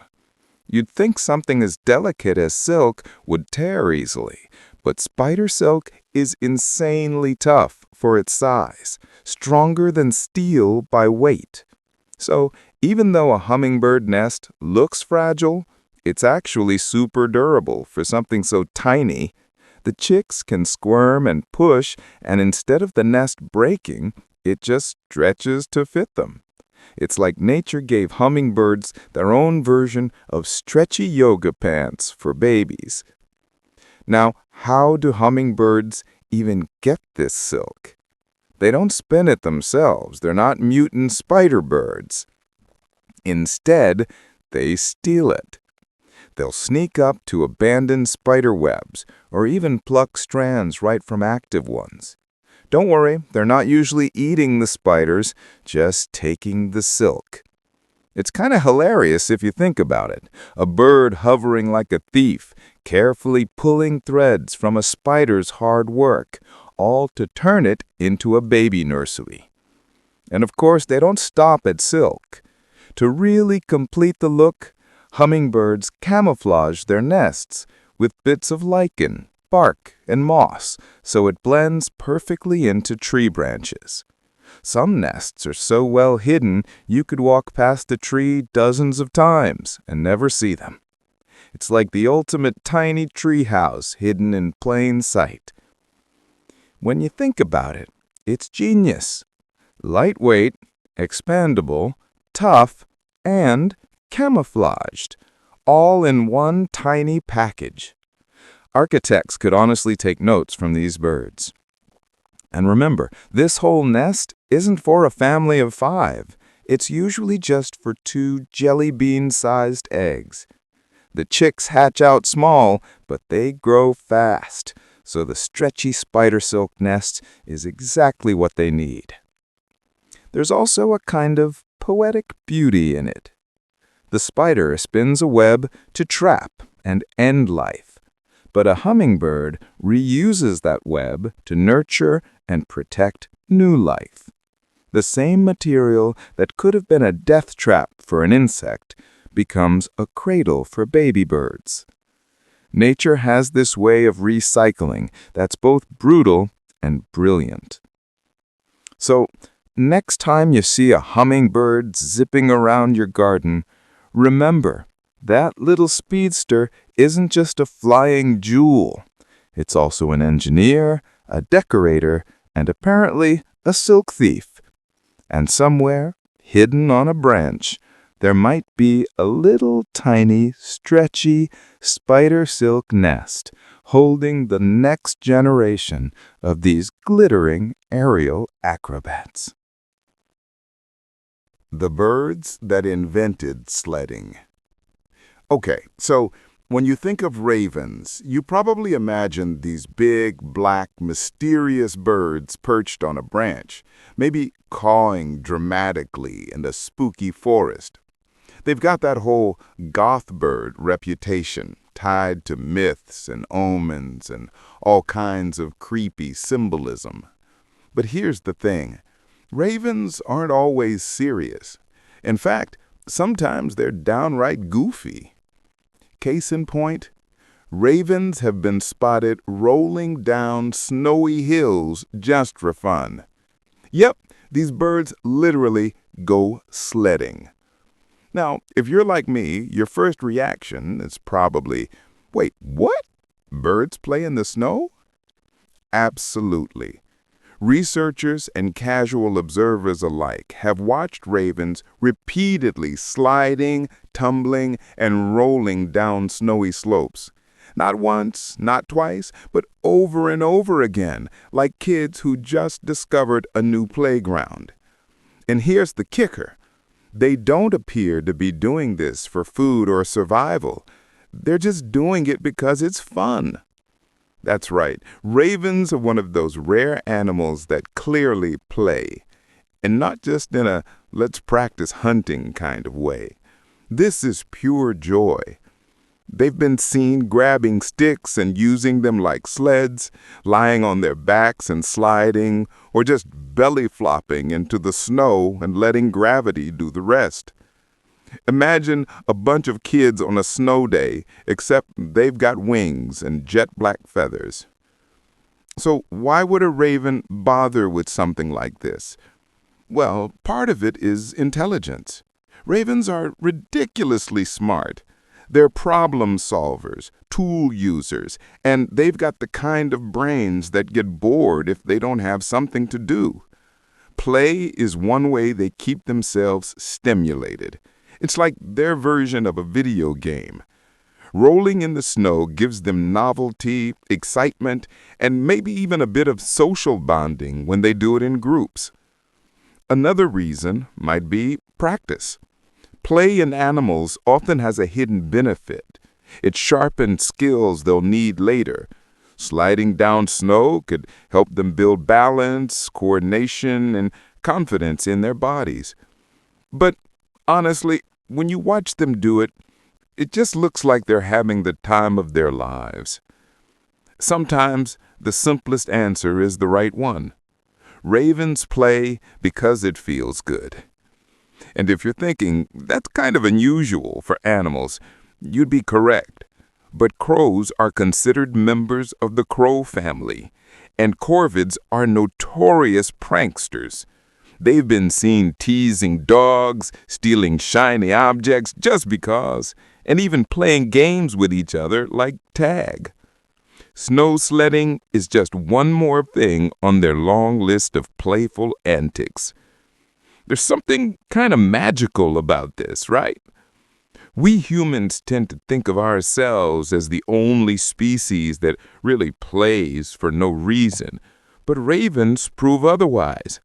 They're out there inventing their own snow sports long before we came up with ski resorts. And the fact that they do it willingly without reward says a lot about how complex and emotional these birds really are. Next time you're trudging through the snow, tired and cold, Just imagine a raven zooming past you on its belly, cackling in its own bird way. It's a reminder that nature isn't always about survival of the fittest or the harshness of life in the wild. Sometimes it's just about having fun. And honestly, that makes ravens way more relatable than their creepy omen reputation suggests. So yeah, ravens may be mysterious, clever, and a little intimidating, but they're the snow day daredevils of the bird world. Who needs a sled when you've got wings, feathers, and a good hill? The venomous bite of the Komodo dragon. All right, let's talk about dragons. Not the fire-breathing kind from fairy tales, but the very real, very dangerous Komodo dragon. Picture the largest lizard on Earth, stretching up to 10 feet long, weighing as much as a human and looking like something straight out of Jurassic Park. For the longest time, people thought Komodo dragons killed with pure brute force and a mouthful of bacteria. The story went like this: they bite their prey, bacteria from their nasty saliva would infect the wound, and eventually the animal would collapse from infection. Sounds terrifying, right? But here's the twist. That's not the whole truth. Scientists discovered that Komodo dragons don't just rely on bacteria. They actually use venom. Yep, venom, like snakes. Hidden in their jaw are venom glands that deliver a chemical cocktail into whatever unlucky creature they bite. And this venom is designed to mess you up in a couple of really nasty ways. First, it lowers blood pressure, which can send prey into shock. Second, it prevents blood from clotting properly, so the victim just keeps bleeding and bleeding. Combine that with the sheer trauma of a Komodo dragon bite, and you've got a recipe for rapid weakness. Think about how effective that is. Imagine being a deer on Komodo Island. You get bitten once, and even if you manage to run away, your body is already betraying you. Your blood isn't clotting, your pressure is dropping, and you're losing strength fast. Meanwhile, the Komodo dragon just lumbers after you, patient and calm, knowing you won't make it very far. It's like being tagged by a living time bomb. And this venom discovery actually changed the way we understand these animals. For decades, the dirty mouth bacteria theory was taught in schools, written in books, and passed along as fact. But when researchers looked closer, they found that while Komodo mouths do have bacteria, like most animals, that wasn't the real weapon. The venom was. It was a classic case of science updating itself when better evidence came along. What's fascinating is that Komodo dragons don't look like your typical venomous animal. When we think venom, we picture snakes with fangs or spiders with little stingers. But the Komodo dragon delivers venom in a more subtle way. It seeps into the wound from grooves in their teeth, mixing into the bite almost like poison ink spreading through water. There's no dramatic fang injection. It's sneaky, slow, and devastating. And here's the part that makes them even scarier. Komodo dragons hunt in a way that combines raw power with that venom advantage. They can sprint short distances, tackle prey, and tear into it with serrated teeth designed for ripping flesh. But even if the first attack doesn't finish the job, they know the venom will. Sometimes they'll even follow a wounded animal for hours until it collapses. Patient hunters with poison on their side. That's nightmare fuel. Now, let's give them a little credit. They're not just mindless killers. Komodo dragons are actually very strategic. They've been observed ambushing prey near watering holes, using their camouflage to sneak up and coordinating attacks. So the venom isn't just some extra tool, it's part of a whole deadly package. What really blows my mind is that this venom discovery places Komodo dragons in a broader group of reptiles called the venom clade, which includes snakes and even some lizards like Gila monsters. It means venom in reptiles is more common and ancient than we used to think. In other words, Komodo dragons are living proof of a deep evolutionary connection to other venomous creatures. So next time someone tells you Komodo dragons are deadly because they've got bacteria in their mouths, you can correct them. It's not rotten spit that makes them lethal, it's weaponized venom. And honestly, that makes them even more dragon-like than the old myth suggested. The lizard that runs on water. All right, you've probably heard the phrase walking on water before, usually in some legendary or mythical context. But guess what? There's a real animal that can actually pull it off. No miracles required. Meet the basilisk lizard, better known by its unforgettable nickname, the Jesus lizard. And no, that nickname isn't exaggerating. This little reptile can literally sprint across the surface of a pond or river without sinking, leaving you wondering if you just saw a glitch in reality. So how on earth does a lizard pull off something that humans can't even imagine? Well, it all comes down to physics and some very special feet. The basilisk has these long toes with fringes of skin along the sides. When the lizard smacks its foot against the water at high speed, those fringes spread out, creating a little air pocket and extra surface area. Think of it like a built-in water shoe. For a split second, the lizard's foot is supported by the water, and before it can sink, the other foot is already smacking down. By repeating this super fast slap paddle motion, the basilisk essentially skips across the surface like a living stone. Now here's the catch. It only works if they move fast enough. We're talking about sprinting speeds of up to 5 feet per second. That's like you trying to run across a swimming pool before gravity remembers to pull you down. If they slow down, the magic trick ends and swoosh, down they go. But they're excellent swimmers too, so even if they fall in, they can just swim away. Why develop this wild ability in the first place? Survival, of course. The rainforest where they live is full of predators, snakes, birds of prey, larger mammals, and the ability to dash across a river gives them an instant escape route. Instead of being cornered on land, they just bolt toward the water, and by the time their enemy even processes what's happening, the basilisk is halfway across the pond.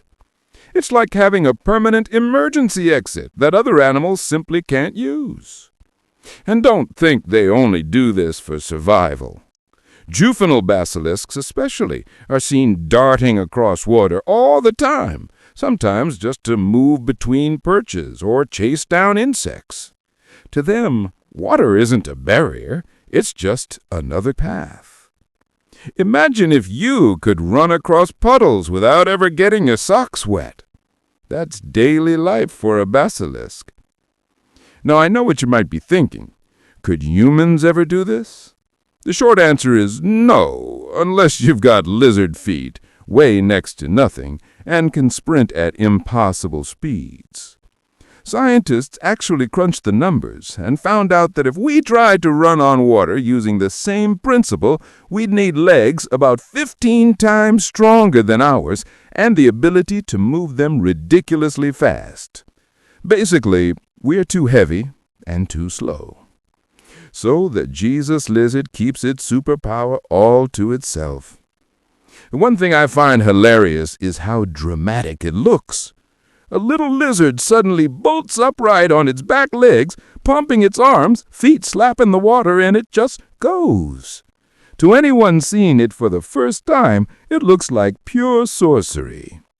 Locals in Central and South America, where these lizards live, must have thought the same thing long before scientists came up with the physics explanation, hence the unforgettable nickname. And just to make it even cooler, basilisks aren't one-trick ponies.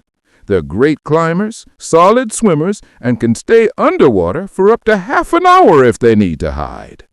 So whether it's sprinting across a river or diving beneath it, this lizard has survival down to an earth form. So the next time you're near a pond and see a tiny reptile dart across the surface like it's running on a treadmill, don't question your eyes. You just witnessed one of nature's weirdest and most amazing escape artists in action. The basilisk, the real-life Jesus lizard. The frog with the living backpack of babies. All right, brace yourself, because this one sounds like it crawled straight out of a horror movie. Some animals are caring parents. Some build nests. Some carry their young in pouches. And then there's the Suriname toad. This strange-looking amphibian has a parenting style that's both incredible and, well, nightmare fuel. Instead of laying eggs in a pond or guarding them in a nest, the Suriname toad actually grows the eggs into its own back. Yep, we're talking about pockets of skin that turn into little incubators, and eventually, baby toads literally burst out of their mother's back. Let's back up a little. The Suriname toad is a flat, pancake-shaped frog that lives in slow-moving rivers and swamps in South America. At first glance, it's already kind of unsettling. Squarish body, mottled brown skin, and no tongue. It just suctions up prey like a vacuum. But its parenting strategy takes the crown for weirdness. When it's mating season, the female releases eggs into the water. The male fertilizes them and then carefully presses them into the skin of her back. Within hours, the skin starts swelling and forming little pockets, each one snugly holding an egg. Over time, those eggs sink deeper until the female's back basically turns into a living honeycomb of baby chambers. And then the waiting begins. For several weeks, those eggs develop in their cozy skin pods, completely protected from predators in the outside world. It's like nature invented a built-in nursery backpack. Safe, yes. Normal looking, not even close. Here's where it gets wild. When the baby toads are finally ready to hatch, they don't come out as tadpoles like most frogs. Nope, they skip the awkward swimming stage entirely. Instead, they emerge fully formed, tiny little frogs. And they don't gently crawl out either. They literally pop through the skin of their mother's back, one after another, like popcorn kernels bursting. If you're imagining a dozen little frog heads poking out of a bumpy back and wriggling their way free, congratulations, you now have the same mental image as anyone who's seen it in person. The first time scientists documented this, people couldn't believe it was real. It looked too bizarre, too grotesque, like some special effects trick. But this is just how Suriname toads roll. For the mother, it's business as usual. She carries on with her life, all while hosting dozens of tiny amphibians under her skin. And when they're done hatching, her back heals over, leaving no trace of the temporary nursery, like nothing ever happened. Of course, this strategy isn't just for shock value. It's actually genius from an evolutionary standpoint. Most frogs lay their eggs in water, where they're vulnerable to predators, parasites, and drying out. By embedding the eggs in her own back, the mother Suriname toad provides maximum protection. The babies are shielded from almost everything until they're strong enough to survive on their own. Creepy, yes. Effective, absolutely. And believe it or not, this isn't the only bizarre amphibian parenting method out there. There used to be a species called the gastric brooding frog, where the mother swallowed her fertilized eggs and carried them in her stomach until fully formed frogs hopped out of her mouth.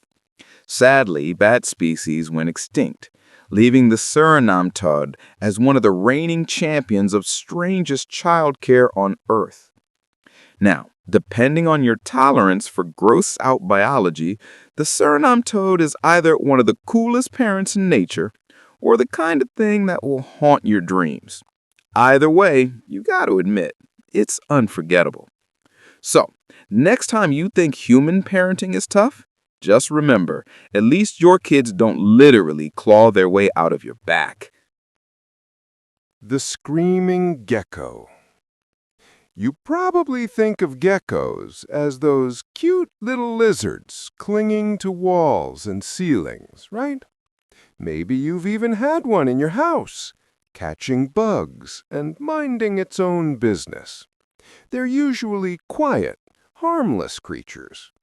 Definitely not the type you'd imagine making horror movie noises. But surprise, some geckos can actually scream. Not a tiny squeak, not a gentle chirp, a full-on blood-curdling screech designed to scare the daylights out of anything that tries to mess with them. Now, I don't know about you, but when I picture a lizard screaming, my brain does a double take. It's not exactly the sound you expect from something the size of your hand. But this is one of those survival tricks that nature cooked up, and it works. The scream is basically the gecko's way of saying, "Back off! I am way scarier than I look." It doesn't matter that the predator is 10 times bigger. That sudden loud noise is enough to startle almost anyone. So how does it sound? Well, it depends on the species, but in some cases it's a high-pitched wail that honestly feels unnatural coming from a reptile. Imagine you're creeping up on a gecko, thinking it's just gonna scuttle away, and instead it lets out a sharp, banshee-like cry. Instant heart attack. Even predators with sharp instincts can get spooked by something so unexpected. It's the same logic as humans yelling when they're startled.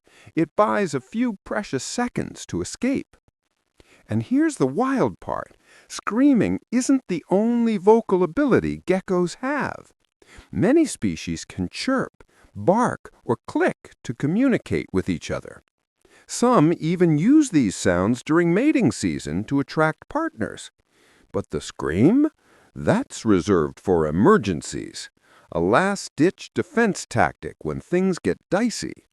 Think about it. Most lizards rely on stealth or speed to survive. Some drop their tails to distract predators. Others change color to blend in. But a gecko says, "Nah, I'll just scream like a tiny demon until you leave me alone." It's so absurd that it's brilliant. Of course, humans have had their fair share of surprise encounters with screaming geckos, too. People who keep them as pets sometimes get freaked out the first time they hear it. You're expecting a calm little housemate, and suddenly you hear what sounds like a horror sound effect coming from the tank. Cue the goosebumps. But once you know it's just your gecko being dramatic, it's actually kind of funny. And from the gecko's perspective, it's survival gold. Imagine you're a small animal living in a world where almost everything is bigger and hungrier than you. You don't have venom. You don't have claws like a cat. You don't even have armor. But you do have a voice that can freak out a predator long enough for you to dash away. That's a superpower in its own right. What's also fascinating is how this ties into the bigger picture of animal defense strategies. It shows us that survival isn't always about brute force or flashy weapons. Sometimes it's about psychology, tricking or startling your enemy into second-guessing their attack. The gecko doesn't have to be dangerous. It just has to sound dangerous. And in nature, perception can be everything. So next time you see a gecko clinging quietly to a wall, just remember, behind those big eyes and sticky toes is a tiny lizard capable of unleashing a scream worthy of a ghost story. Cute? Yes. Harmless? Mostly. But underestimated? Absolutely. The alligator that makes water dance. Okay, picture this. You're standing near a swamp early in the morning. It's foggy, the air's heavy, and everything's eerily quiet. Suddenly, the water in front of you starts rippling like something out of a sci-fi movie, but nothing touched it. No wind, no fish. Then you hear it, a deep, earth-shaking rumble, like the growl of a motorcycle engine, but alive. That, my friend, is the sound of a male alligator showing off. Male alligators have this bizarre and impressive mating display where they bellow so loudly and so deeply that the sound literally makes the water around them vibrate. And it's not just a regular vibration. It's a visible dance of water droplets bouncing off their backs. It almost looks like the gator is surrounded by a force field of rippling energy. Sci-fi Swamp King vibes, anyone? So, why do they do this? Well, like most flashy animal behaviors, it all comes down to romance. Mating season for alligators is basically one big vocal competition. Each male wants to prove he's the strongest, biggest, and most intimidating guy around. So they bellow. And not just any bellow. It's so low in frequency that humans can feel it in their chests if they're close enough. Some of the sound waves are even infrasound, meaning they're below the range of what we can hear. But you can see them because they make the water dance. And honestly, it's genius. Think about it. The bellow works on multiple levels. To the ladies, it's a love song. A very, very intense love song. It says, "Look at me. I'm powerful enough to shake the swamp." To the other males, it's a warning. Don't even try. This territory is mine. So one display serves as both a Tinder profile and a keep out sign. Efficient and terrifying. What's even cooler is how they prepare for the big show. Before they bellow, male alligators actually lift their heads and tails out of the water, leaving just their midsection submerged. Then they inhale and let out this guttural roar while vibrating their bodies. That's what creates the water ripples. The vibrations travel through the water and tiny droplets jump around like they're on a speaker at a rock concert. It's nature's version of bass-boosted surround sound. And this isn't some rare behavior either. If you visit gator territory during mating season, usually late spring, you might hear entire swamps echoing with these low rumbles. Imagine dozens of massive reptiles, each trying to out-bellow the others. It's like a reptilian battle of the bands, except instead of guitars, it's pure chest-shaking growls. Of course, if you're a human hanging around during one of these displays, it's both amazing and unsettling. On one hand, it's one of the coolest wildlife sounds you can witness. On the other hand, do you really want to be standing near a swamp full of giant reptiles who are currently competing for dominance? Probably not. The water rippling may look mesmerizing, but it's also a reminder that these animals are powerful, ancient, and very much in charge of their territory. What blows my mind is that this behavior has been happening for millions of years. Alligators are basically living fossils. They've been around since the time of the dinosaurs. So when you watch a male bellowing and making the water dance, you're seeing a performance that's older than human history. Dinosaurs probably did something similar, and the alligator just never bothered to change the routine. The lizard that shoots blood from its eyes. All right, get ready for one of the most metal defense strategies in the entire animal kingdom. We've talked about animals that scream, stomp, and even carry babies in their skin. But this one takes things to a whole new level of weird. Meet the horned lizard, a spiky little reptile that looks like a miniature dragon. And when it feels threatened, it has a trick up its sleeve that sounds like pure nightmare fuel. It can literally shoot blood from its eyes. Yeah, you heard that right. Not spit, not venom, not goo, actual blood straight out of its eyeballs. And not just a drop or two. The horned lizard can squirt a stream of blood up to several feet away, aiming it right at the face of a predator. Imagine you're a hungry coyote about to pounce, and suddenly your lunch blasts you in the face with eyeball blood. Appetite gone. Game over. So how does this work? The horned lizard has special muscles around its eyes that can cut off the normal blood flow, building up intense pressure in the head. It's like overfilling a balloon, except the balloon is the lizard's veins. When the pressure gets high enough, the blood bursts through tiny vessels around the eyes and shoots outward in a controlled squirt. It sounds painful, but for the lizard, it's just business as usual. And here's the best part. The blood isn't just gross. It's actually loaded with chemicals that taste terrible to certain predators. Coyotes, for example, absolutely hate the taste. So not only does the surprise spray shock them, but if they accidentally lick or swallow some, they're left with a mouthful of disgusting lizard blood. It's basically pepper spray with an extra shock value. Of course, the horned lizard doesn't use this weapon on everything. It's a last resort defense. If staying still and blending in doesn't work, and if puffing up its spiky body doesn't scare the predator away, then it goes full horror movie mode. And honestly, that's smart. You wouldn't want to waste your blood reserves on something that wasn't a real threat. Now, here's what I love about this fact. It shows how creative evolution can get when it comes to survival.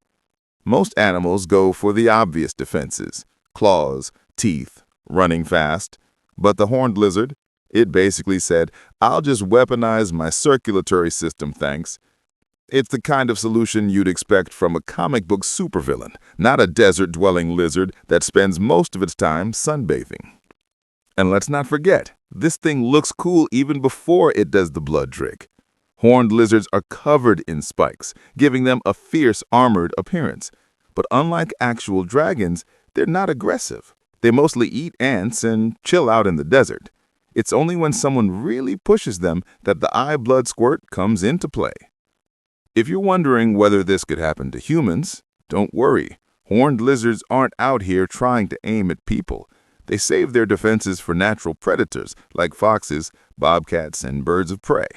Still, I'd be lying if I said I wouldn't jump out of my skin if I saw one squirt blood in real life.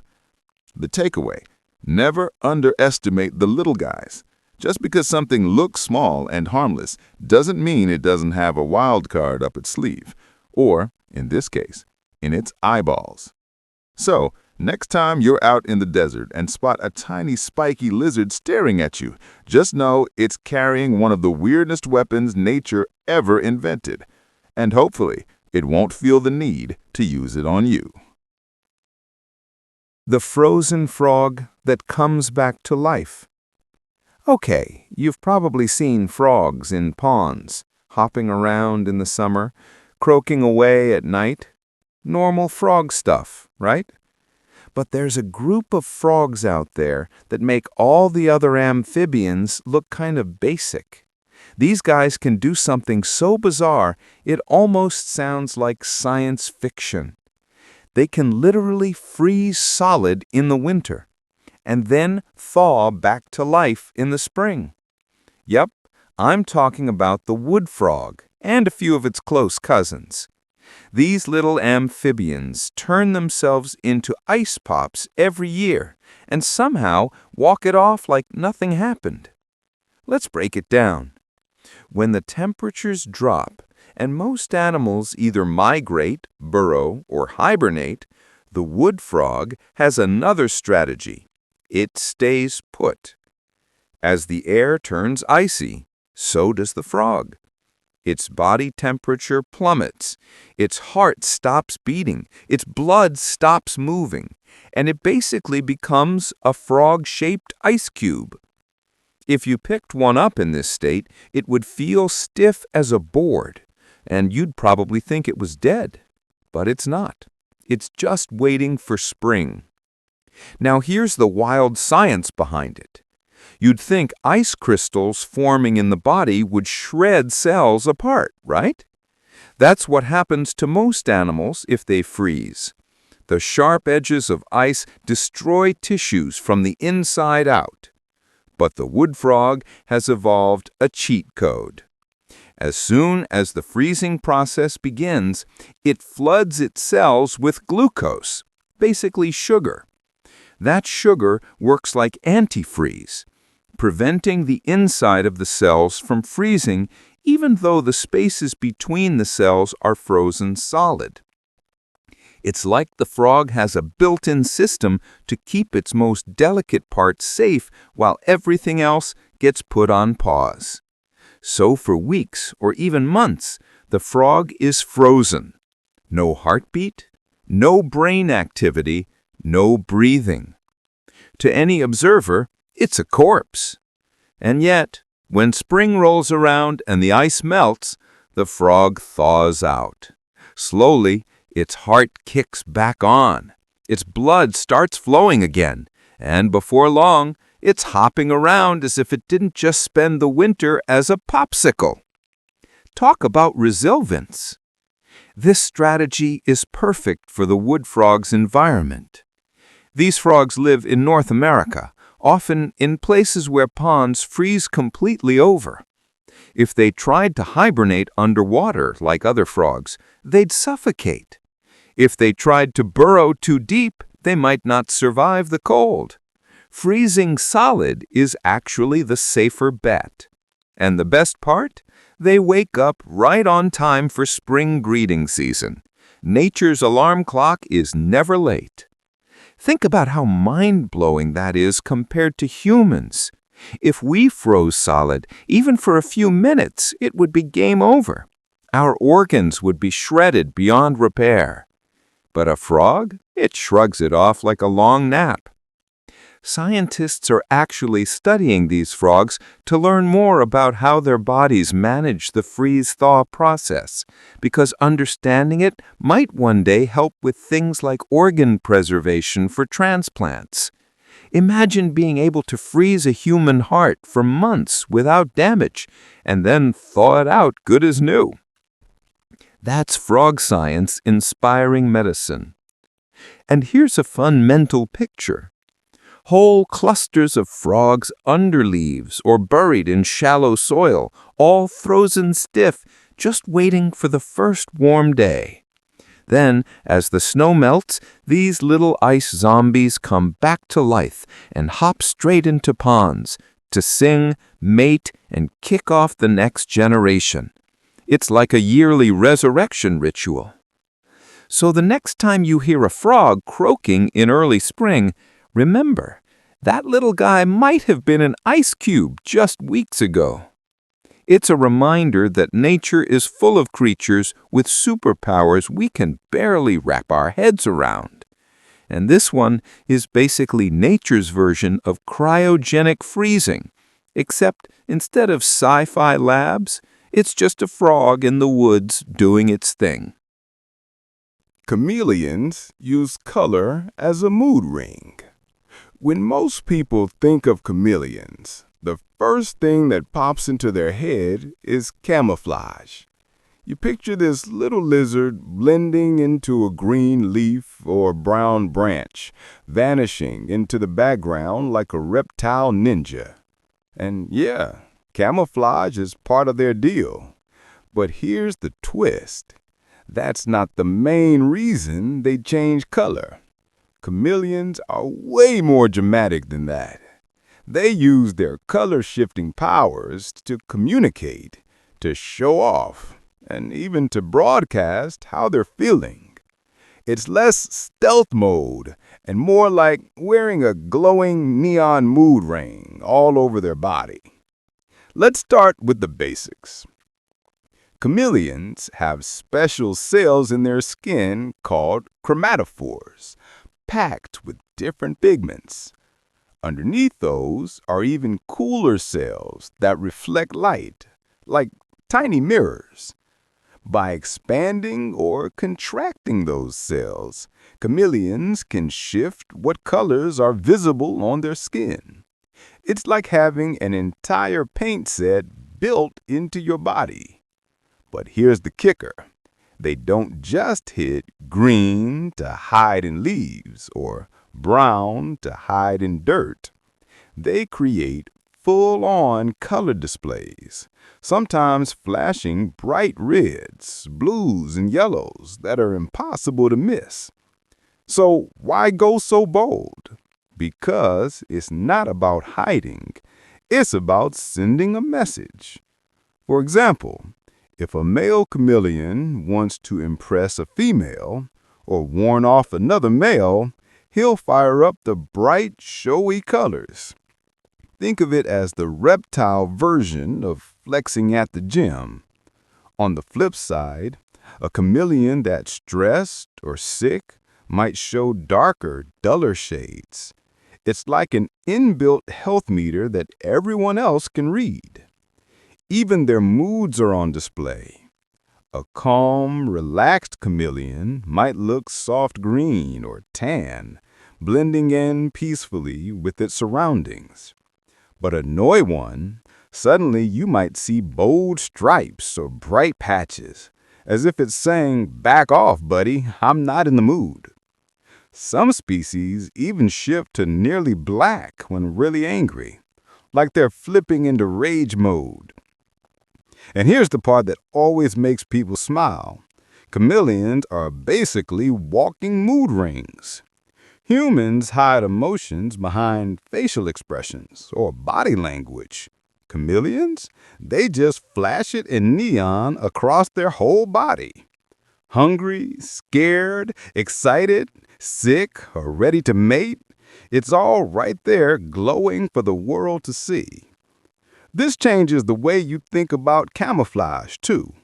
Sure, they can blend into their environment if they want to avoid predators, but most of the time, the flashy colors are about communication, not invisibility. It's not "I'm hiding," it's "I'm showing off" or "stay away." In fact, sometimes being obvious is the point. Bright, bold colors can signal strength or dominance, making rivals think twice before picking a fight. Now here's something really cool. Their color changes are tied to temperature too. If a chameleon gets too cold, it may turn darker to soak up more heat from the sun, like putting on a black sweater. If it gets too hot, it can go lighter to reflect sunlight and cool down. So it's not just about mood or communication, it's literally about survival. Their skin is like a living thermostat. And for the record, no, they don't change color to match any background, like turning plaid on a picnic blanket or polka dotted on your shirt. That's a myth. Their palette is amazing, but it's based on mood, health, communication, and environment, not fashion design. Imagine living in a world where everyone's emotions and energy levels were broadcast in colors across their body. No guessing games, no poker faces. You know exactly when someone was happy, nervous, or angry. For chameleons, that's just everyday life. So yeah, they're not just nature's camouflage kings.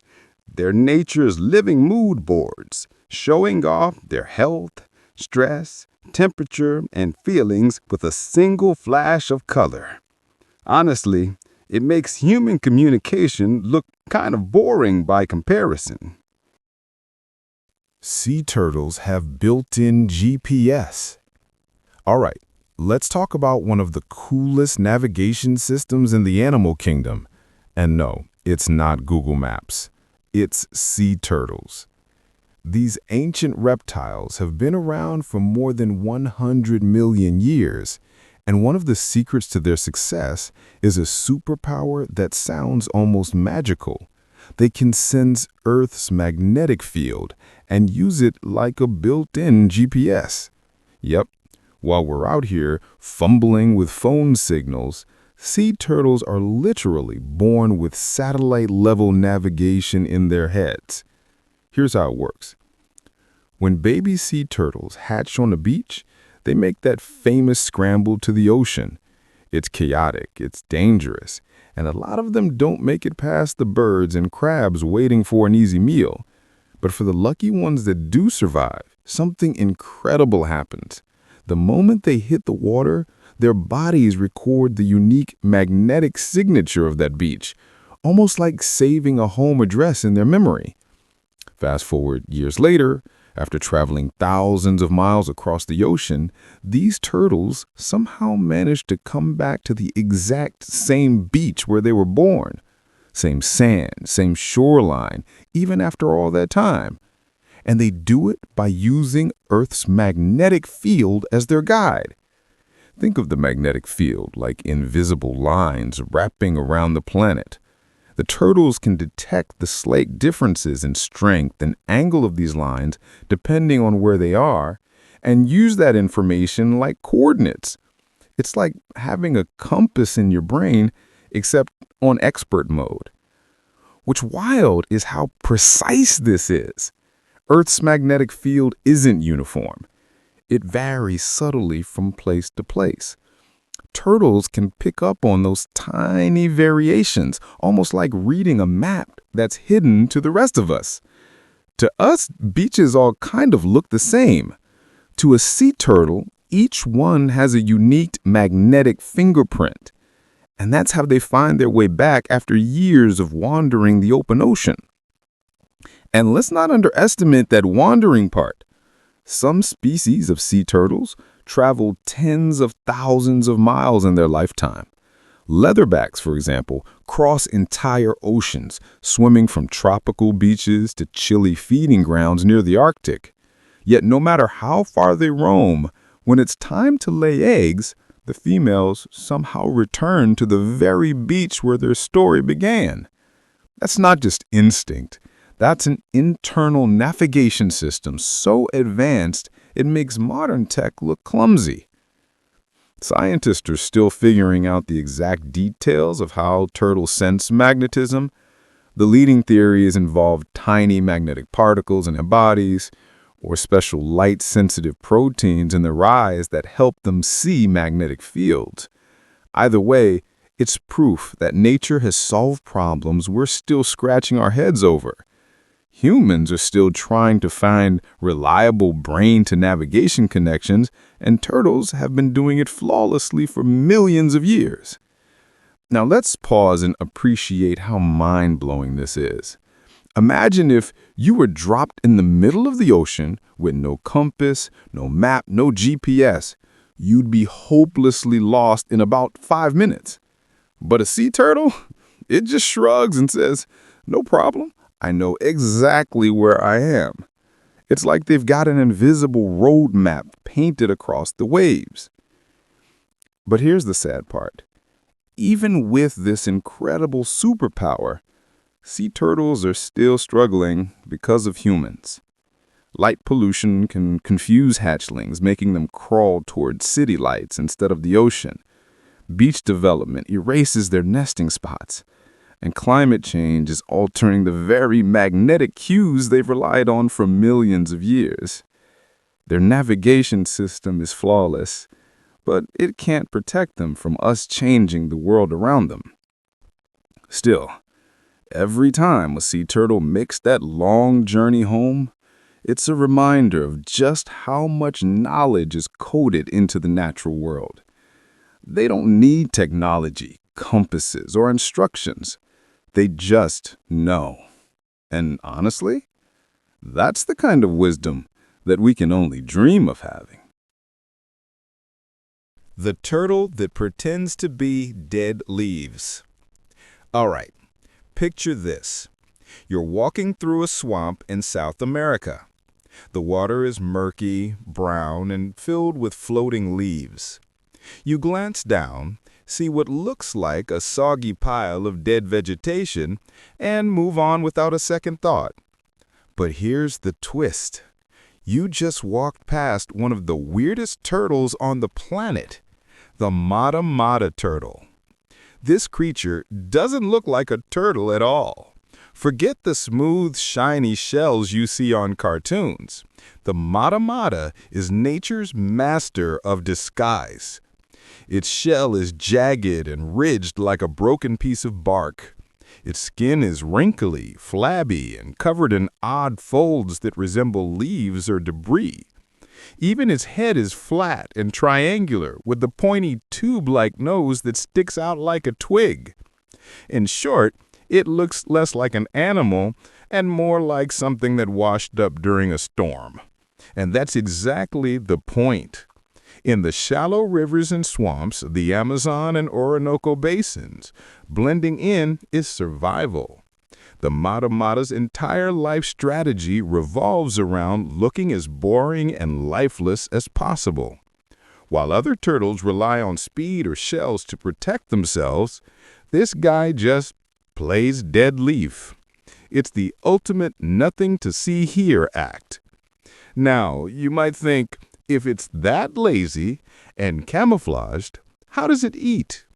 That's where things get even stranger. The mata doesn't chase prey. Instead, it waits. It lies perfectly still, looking like swamp clutter, until a small fish swims a little too close. Then bam! It uses one of the weirdest feeding methods in the animal kingdom, vacuum feeding. Here's how it works. The mata suddenly opens its enormous vacuum-like mouth so fast that it creates a rush of water, sucking the unsuspecting fish right in. No chewing, no tearing, just one giant slurp. The turtle then snaps its mouth shut, swallows the fish whole, and goes right back to pretending it's nothing but leaves. It's basically the swamp's version of a Venus flytrap. Sit still, look harmless, wait for something to come too close, then swallow it whole before it even knows what happened. And because the mata is so good at staying still, prey rarely suspect anything until it's already gone. The nose is another brilliant part of the design. That long snorkel-like snout means the turtle doesn't have to lift its head or move much at all to breathe. It can just poke the tip of its nose above the water, take a quick breath, and sink right back into stillness. The less it moves, the more convincing its disguise becomes. Now, despite its scary appearance, the mata isn't dangerous to humans. It's not venomous, it won't bite you, and it has no interest in attacking anything larger than a snack-sized fish. But to small aquatic creatures, it's the stuff of nightmares. The swamp debris that suddenly comes alive and swallows you whole. Here's the funny part. Even though the mata looks prehistoric, like something straight out of the dinosaur age, it's actually pretty gentle by turtle standards. While snapping turtles are aggressive and sea turtles travel across entire oceans, the mata just hangs out at one spot, waiting for dinner to come to it. Honestly, it's the definition of work smarter, not harder. And if you're wondering about predators, the turtle's weird disguise works both ways. To animals looking for a meal, the mata doesn't look worth the trouble. What predator wants to waste energy biting into what seems like a clump of soggy bark? By looking unappetizing, the turtle manages to avoid a lot of attention. Of course, the disguise doesn't fool humans forever. In the exotic pet trade, mata are sometimes captured because of how bizarre they look. They've become something of a collector's oddity, though they're notoriously hard to care for. These turtles are so specialized for their swampy homes that trying to keep one in a tank is basically setting it up for stress and sickness. Nature built them for still, shallow rivers with lots of leaf litter, not aquariums. But in the wild, they're perfectly at home. They are slow, sneaky, and incredibly well adapted to a life of trickery. The mata-mata may not be fast, flashy, or fierce, but it proves that in nature, sometimes the best survival strategy is to simply go unnoticed. So the next time you see a pile of soggy leaves floating in a South American swamp, look twice, because it might not be swamp debris at all.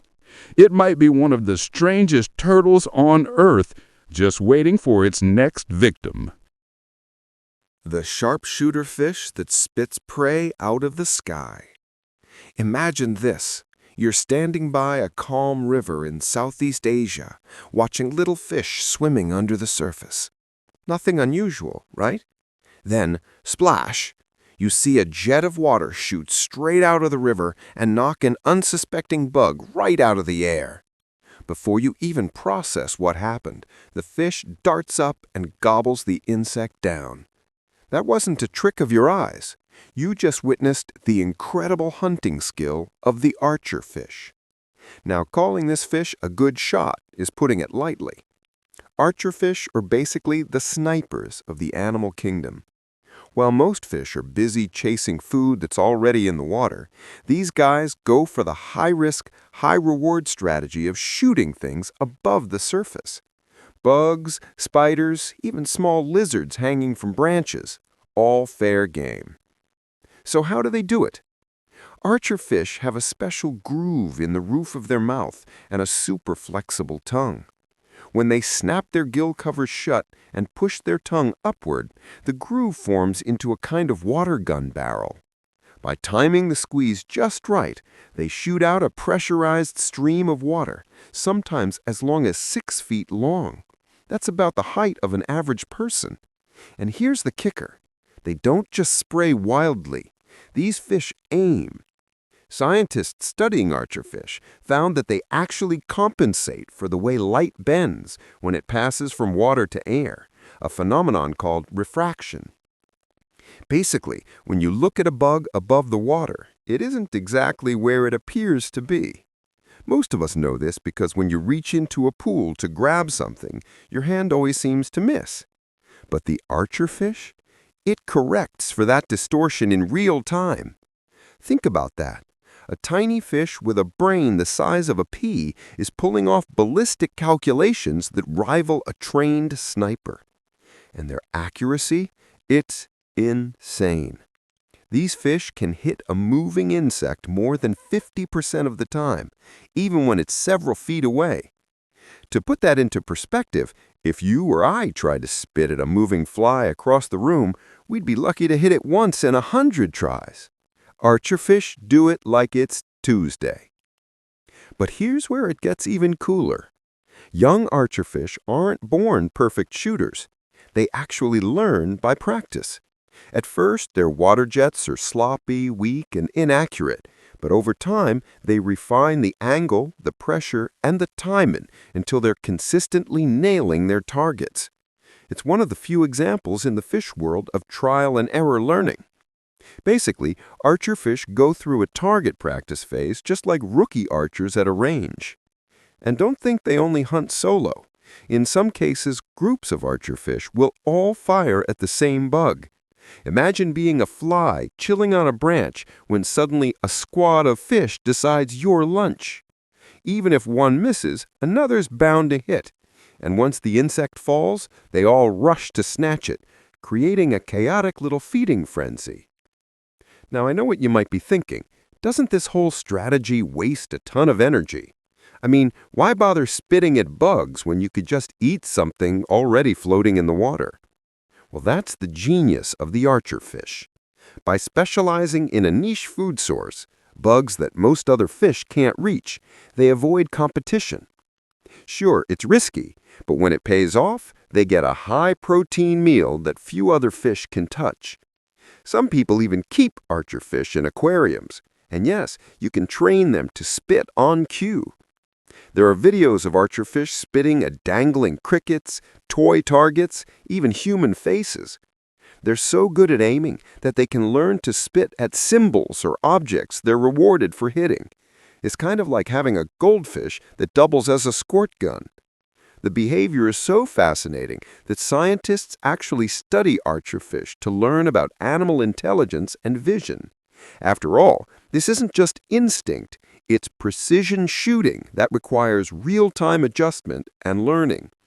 In fact, some researchers argue that archerfish might help us understand how animals with small brains can still solve complex problems. So let's sum this up. The archerfish is a master marksman. It can calculate light refraction, adjust its aim, blast prey out of midair, and even learn from its misses. It's like the Hawkeye of the underwater world. Next time you're near a river in Asia or Australia, don't be surprised if you suddenly feel a little splash on your arm. It might just be an archerfish practicing its aim, and let's be honest, you probably wouldn't even be mad. Because come on, a fish that shoots bugs out of the air with water jets? That's just plain awesome. The fish that sleeps in a slimy sleeping bag. All right, let's talk about one of the ocean's strangest bedtime routines. You've heard of animals burrowing, curling up, or even hanging upside down to sleep. But have you ever heard of a fish that tucks itself into a slimy sleeping bag? Yep, that's exactly what parrotfish do. Every night, before drifting off, they secrete a thick, gooey mucus and wrap themselves in it like some kind of underwater burrito. Sounds gross, right? But here's the kicker. It's actually genius. So why slime? Well, for parrotfish, it's about survival. These fish live in coral reefs, which are basically underwater cities bustling with life, including hungry predators. Imagine trying to get a good night's rest while sharks, moray eels, and other nocturnal hunters are prowling around. Not exactly a relaxing sleepover. Here's where the mucus cocoon comes in. When a parrotfish curls up inside this protective layer, it does more than just create a barrier. It actually masks the fish's scent. Predators like eels use their sense of smell to sniff out sleeping fish hidden in crevices. But with the mucus acting like odor-canceling headphones, the parrotfish becomes nearly invisible to their noses. It's like pulling a slimy invisibility cloak over yourself. Now, don't picture it as a thin film either. Some species make cocoons so thick that it takes them up to an hour to fully inflate their mucus sleeping bag. Once it's done, they're safely tucked away for the night. It's a huge energy investment, but clearly worth it if it means not ending up as midnight sushi for a passing predator. And here's a wild detail. The cocoon might also act as a shield against parasites.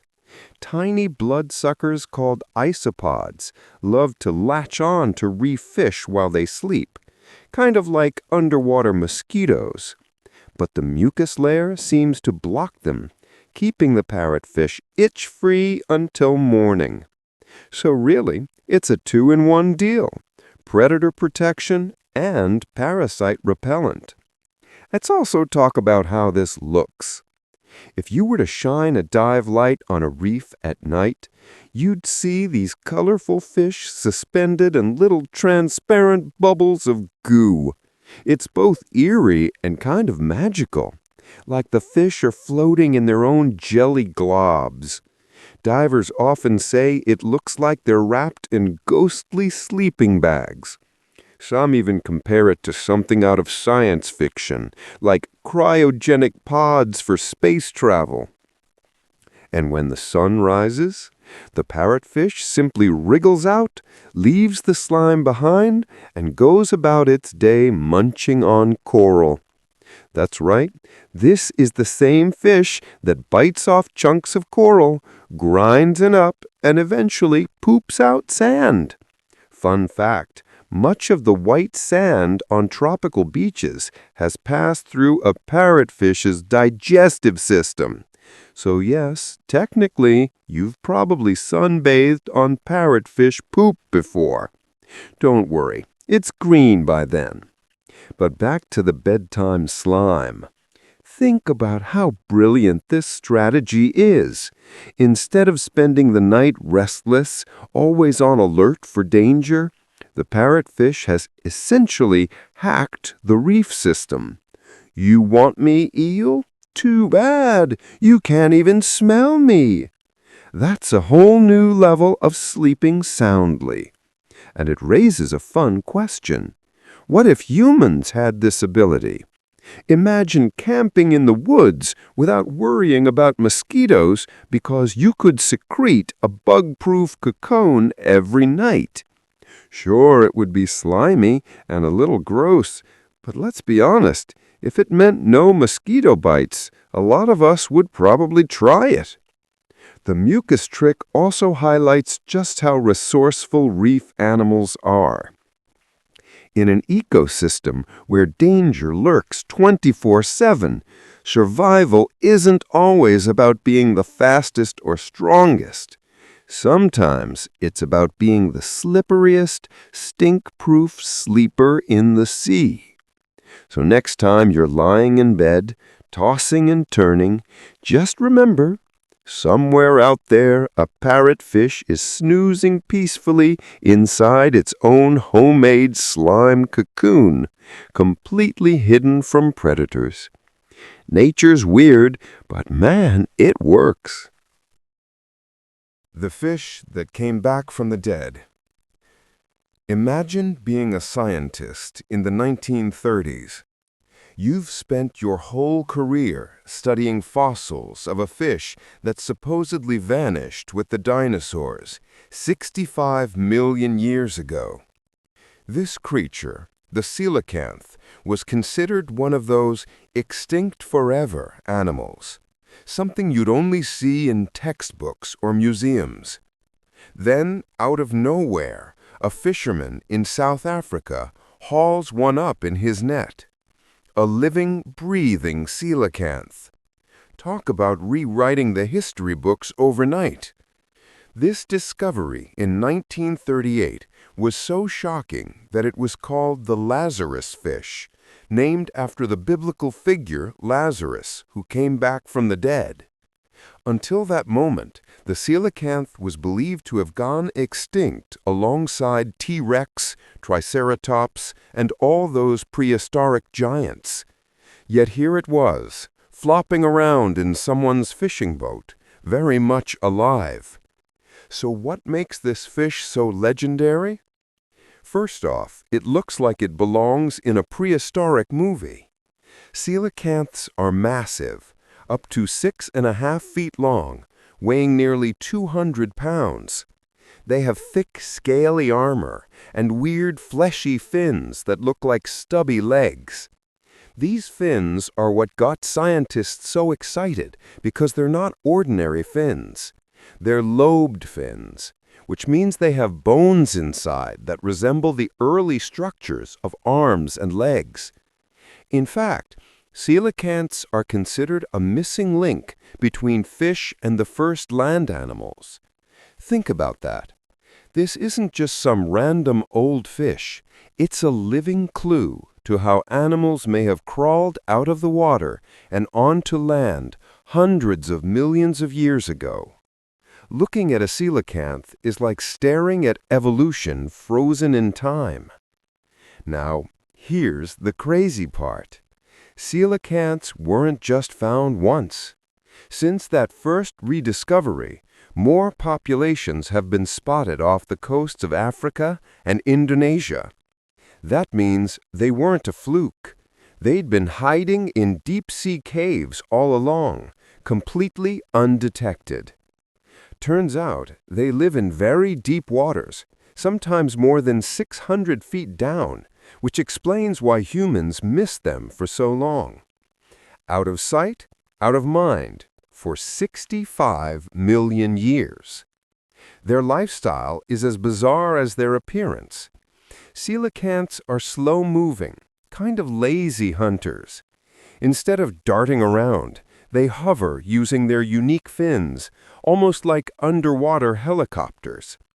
They can even move their left and right fins alternately, the way we walk with our legs. Imagine a fish paddling through the ocean with a gait like a dog on land. That's the coelacanth. And get this, they also have a special organ in their snout that detects electricity. This allows them to sense prey in the dark depths of the ocean where eyesight alone isn't enough. Combine that with their unusual fins and ancient lineage, and you've got a fish that feels more like an alien than anything else. The rediscovery of the coelacanth shook the scientific community. If something thought extinct for millions of years could pop up again, what else might be hiding in the unexplored corners of our planet? It gave rise to the idea of Lazarus species, animals that seem gone forever but surprise us with a comeback. It also reignited debates about what we really know about the ocean. After all, we've explored only a fraction of it. Who knows what else is down there, waiting to prove us wrong? There's also something humbling about the coelacanth's story. While human civilizations rose and fell, while we built cities, invented electricity, and even launched rockets into space, the coelacanth just kept doing its thing, deep in the ocean, unchanged. It didn't need to evolve dramatically. Its ancient design worked just fine.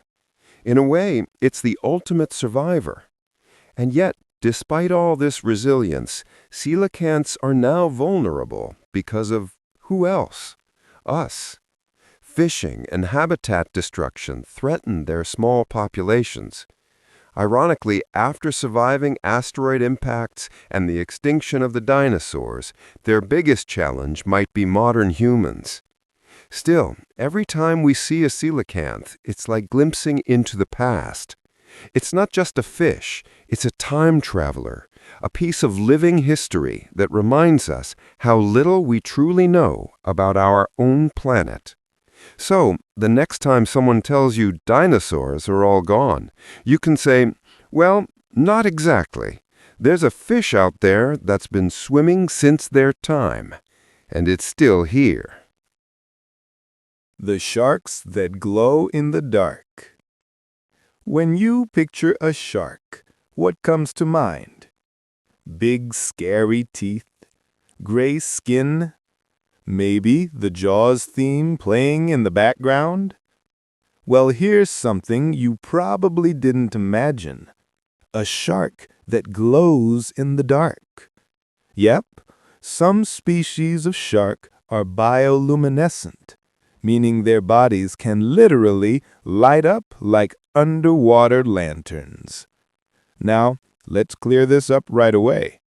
We're not talking about neon bright sharks zipping around like glow sticks at a rave. The glow is subtle, soft, almost ghostly. But in the deep dark ocean, where sunlight barely reaches, even a faint glow is like flipping on a flashlight. And for these sharks, that glow is more than just pretty. It's a survival tool. So, which sharks are we talking about? There are several species, but some of the most famous glow-in-the-dark sharks are the lantern sharks. And yes, they're named that for a reason. These little guys are relatively small compared to the great white or hammerhead, some only a foot long. But what they lack in size, they make up for in glowing style. The glow comes from special cells in their skin called photophores. Think of photophores like tiny light bulbs built into the shark's body.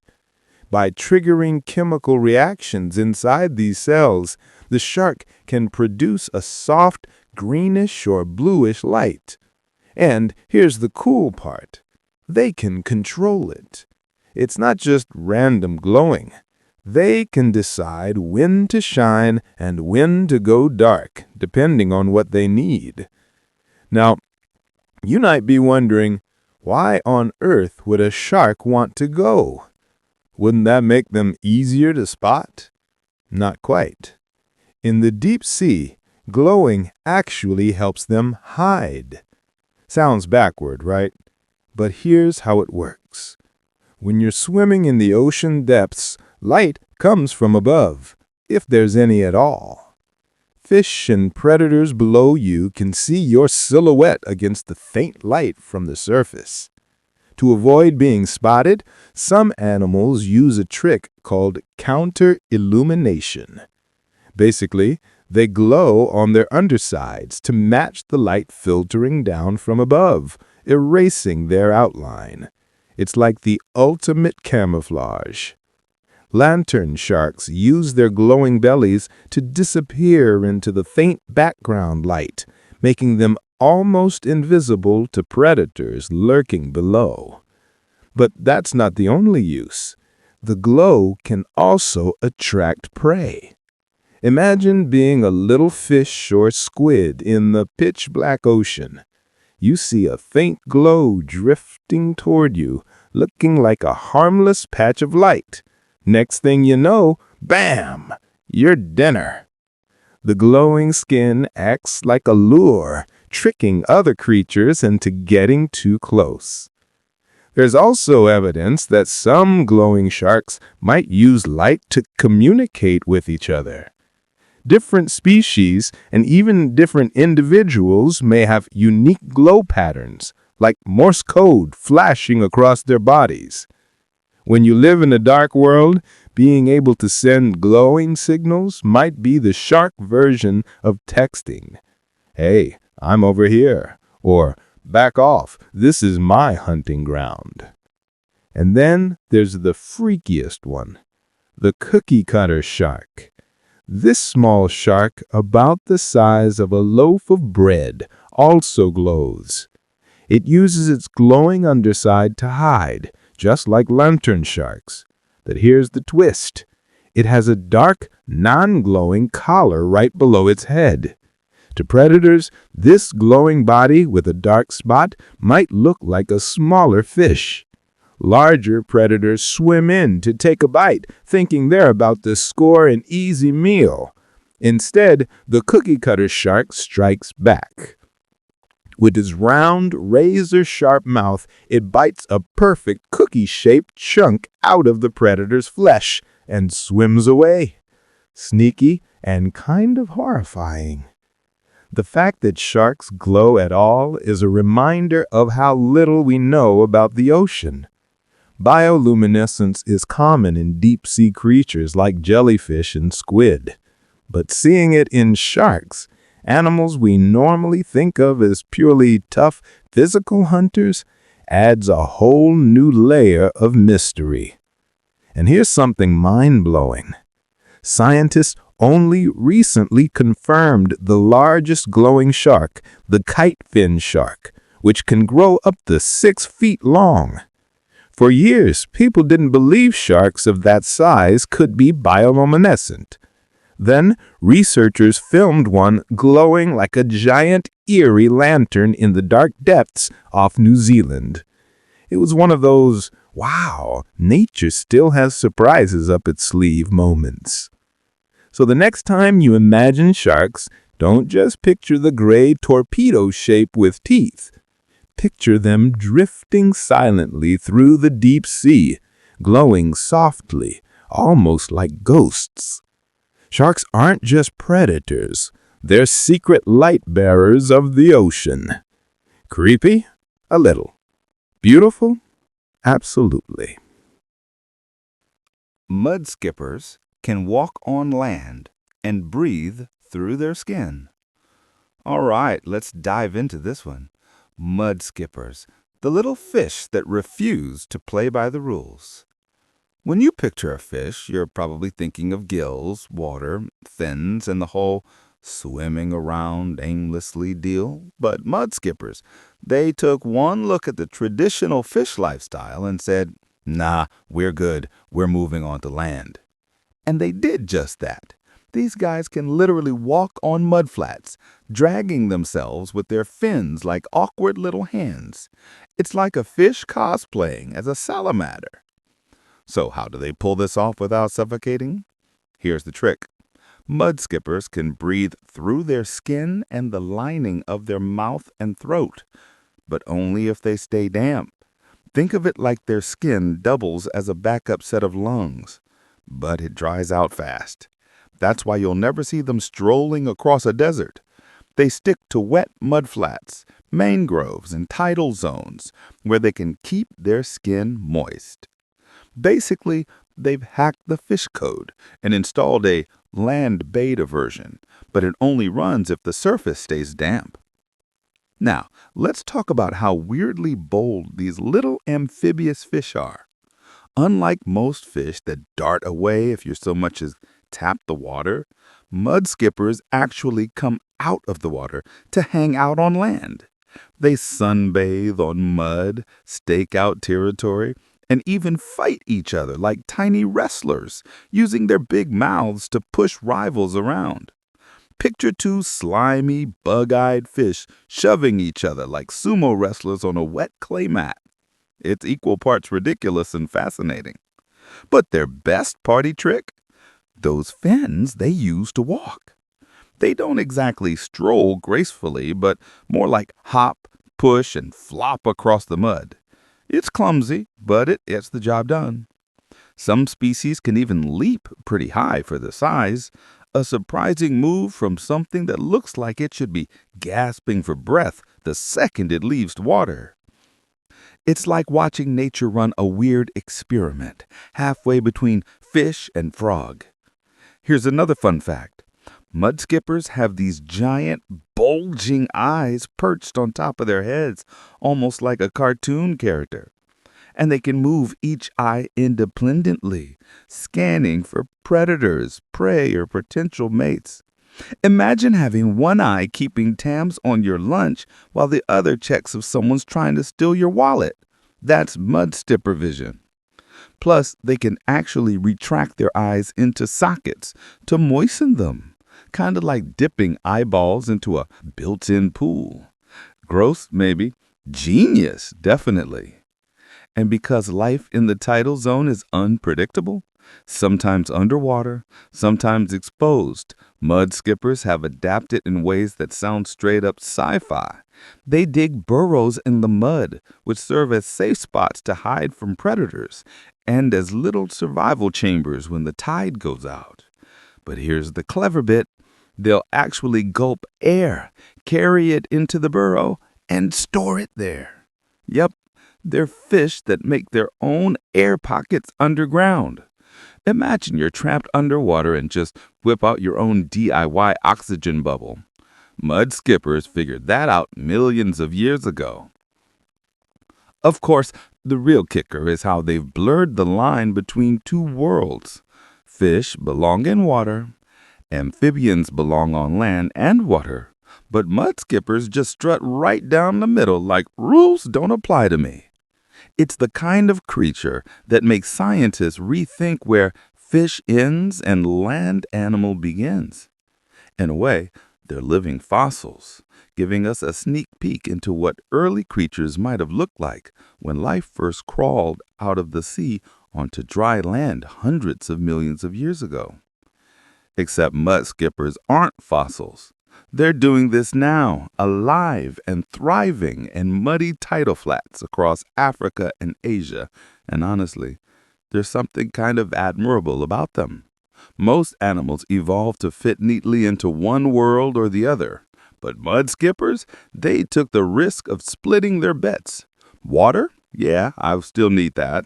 Land? Sure, why not? Let's do both. They may look like goofy little mud floppers, but their survival strategy is brilliant, and it's working. Next time you're near a mangrove swamp and you see something hopping across the mud that looks like a fish trying really hard to be a frog, that's a mudskipper doing its thing. breaking rules, and thriving in the messy in-between. The ocean sunfish can weigh more than a car, but eats mostly jellyfish. All right, let's talk about one of the strangest giants in the ocean, the sunfish, also known as a mola mola. Picture this, a creature so massive it can weigh more than a car, sometimes tipping the scales at over 5,000 pounds. Yet it spends most of its time munching on one of the flimsiest, squishiest foods imaginable, jellyfish. Yeah, that's like seeing a bodybuilder walk out of the gym and then sit down to a diet of cotton candy. Now, if you've never seen a sunfish, let me paint the picture for you. It's, well, kind of a pancake. Imagine if a fish was designed by someone who forgot to finish the blueprint. It's round, flat, with no real tail, and it looks like a giant swimming head with fins stuck on the top and bottom. It doesn't have the sleek, streamlined body you'd expect from something living in the ocean. Instead, it looks like a fish that got squished between two walls, but just decided, I'll keep living like this. Despite their awkward shape, these giants are world record holders. They're the heaviest bony fish alive today. To put it in perspective, an average car might weigh around 3,000 pounds. A sunfish, nearly double that in some cases. And yet, this enormous bulk isn't powered by hunting sharks, whales, or other big prey. Nope, their go-to meal is jellyfish, those gelatinous, nearly nutrient-free blobs that float around the ocean. So how does something so gigantic survive on what's basically ocean jello? Here's the secret: volume. Jellyfish may not be packed with calories, but the ocean has a lot of them. Sunfish spend their days cruising through jellyfish swarms, gobbling them up like a slow-moving vacuum cleaner. Think of it like eating salad all day, every day. Sure, each bite doesn't give you much energy, but if you eat enough of it, you'll get by. And the sunfish gets by just fine, even if it means working a little harder than other predators that go after meatier meals. But jellyfish aren't their only option. Scientists have found that sunfish also nibble on small fish, squid, plankton, and crustaceans. Still, jellyfish make up the bulk of their diet, which is wild considering the size difference between predator and prey. It's like a semi-truck running entirely on bubble tea. Their behavior is just as unusual as their diet. Sunfish are known to sunbathe at the ocean's surface, lying flat on their sides like a floating manhole cover. At first, sailors who spotted them thought they were giant floating sea monsters or even wreckage. But there's a reason behind this weird lounging habit. After diving deep into cold waters to hunt jellyfish, they warm themselves by soaking in the sun at the surface.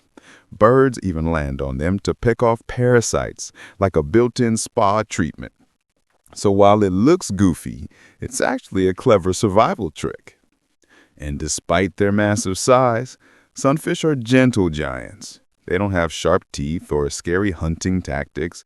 In fact, their teeth are fused into a beak-like structure, kind of like a parrotfish, which helps them clamp down on slippery jellyfish. They move slowly compared to other fish.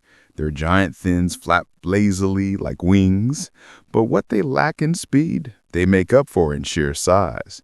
Not many predators want to mess with a 5,000-pound floating muscle and bone.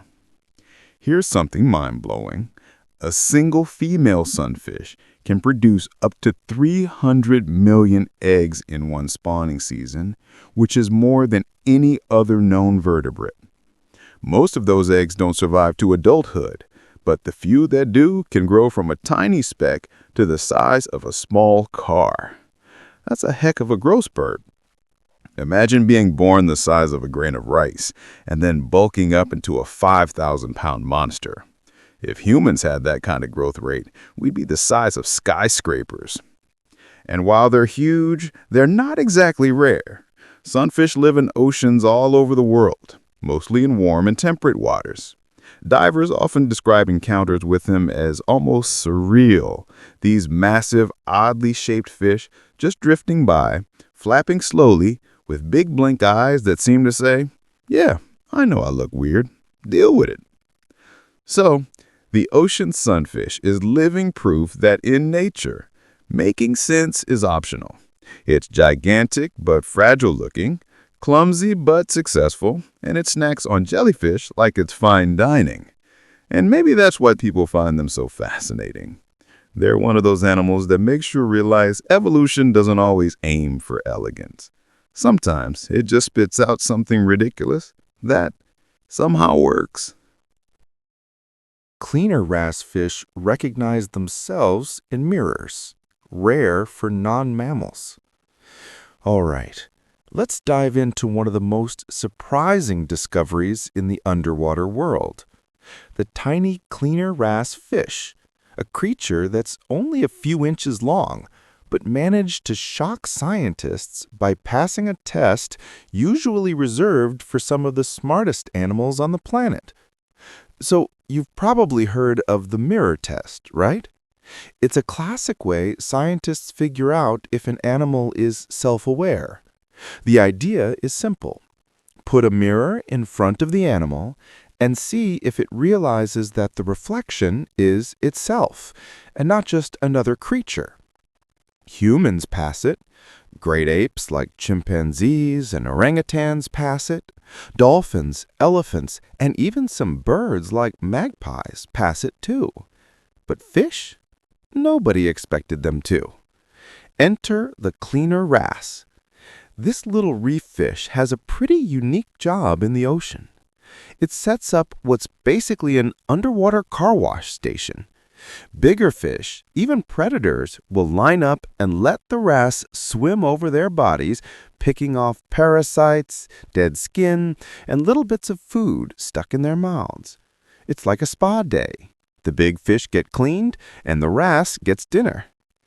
And here's the kicker.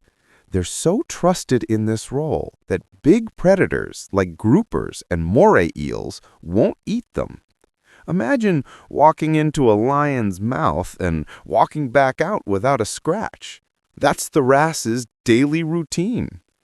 But scientists wanted to know just how smart are these little guys. So they tried the mirror test. At first, the wrasse did what you'd expect. It thought the reflection was another fish and displayed a bit of aggression, like, "Hey buddy, this is my territory." But then something weird happened. The wrasse started making unusual movements, twisting and contorting its body in ways it normally wouldn't, almost like it was testing whether the reflection moved exactly the same way. That's a big hint. It was starting to realize, wait a second, that's me. To take it further, researchers placed a tiny colored mark on the fish in a spot it couldn't normally see, like under its throat. When the wrasse looked in the mirror, it saw the mark, then immediately rubbed that part of its body against the tank wall, as if trying to remove it. That's the gold standard of passing the mirror test, recognizing yourself and acting on it. This was groundbreaking because up until then, scientists thought self-recognition was limited to mammals and a few birds. But here was a fish showing signs of self-awareness. It forced researchers to rethink what intelligence in animals really looks like. Maybe it's not just about having a big brain. Maybe different kinds of smarts show up in unexpected places. Now, of course, not everyone was convinced. Some scientists argued, hold on, maybe the wrasse isn't truly self-aware. Maybe it just sees the mark and reacts instinctively. And that's a fair point. But here's the thing. Even if it's not the same kind of self-awareness humans or chimpanzees have, it still proves that fish brains are way more complex than we give them credit for. These aren't just mindless swimmers. They're problem solvers, capable of thinking in ways we didn't expect. And Honestly, the idea of a tiny fish looking at itself in a mirror and going, "Ugh, what's on my chin? Better fix that," is kind of hilarious. It's almost human. How many of us check the mirror before leaving the house just to make sure we don't have something embarrassing stuck to our face? Turns out, cleaner wrasse do the same thing, except their mirror moment is happening in the middle of the ocean. So next time you're tempted to think of fish as simple creatures just darting around, remember that cleaner wrasse, this little reef janitor, not only keeps the ocean tidy, but also manages to join the exclusive mirror club alongside elephants and dolphins. Not bad for a fish that spends its life picking parasites out of other animals' teeth. Male seahorses, not females, carry and give birth to young. All right, let's flip the script on one of the most famous parenting stories in the animal kingdom, because when it comes to seahorses, the roles are completely reversed. Forget everything you think you know about mom carries the baby. In seahorse world, it's the dad who gets pregnant, carries the kids, and goes through labor. Yeah, you heard that right. Male seahorses give birth. Here's how it works. When a male and female seahorse pair up, the female doesn't carry the eggs herself. Instead, she deposits them into a special pouch on the male's belly. Think of it like a kangaroo pouch, but instead of a baby climbing in after it's born, the eggs are placed inside to develop. Once the eggs are tucked safely away, the male fertilizes them and takes over full responsibility for the pregnancy. Inside the pouch, it's not just storage, it's basically a mini womb. The pouch supplies nutrients, oxygen, and even regulates salt levels so the babies can develop properly. It's like the seahorse dad is running a high-tech nursery right on his stomach, and is not just passively holding them either. He actively pumps in oxygen and keeps the environment just right, making sure those little guys grow strong enough to survive in the big bad ocean. Now, when it comes time to give birth, this tiny, delicate-looking creature goes through something that honestly looks brutal. The male contracts his body, sometimes for hours, and expels the babies from his pouch, not one or two, but dozens, even hundreds at a time. Imagine a seahorse dad looking sweet and calm one moment, and the next he's launching a whole army of miniature seahorses into the water like confetti at a parade. It's wild. And here's the kicker. Once the babies are out, that's it. No parental care, no bedtime stories, no don't swim too far. The little seahorses are fully on their own from the second they're born. Dad's job is done. And honestly, after carrying and delivering hundreds of wriggling babies, you can't really blame him for taking a break. So why does this role reversal exist? Well, scientists think it's all about efficiency. In most species, the female is tied up with pregnancy, which limits how quickly she can produce more offspring. But in seahorses, the female can prepare the next batch of eggs while the male is carrying the current one.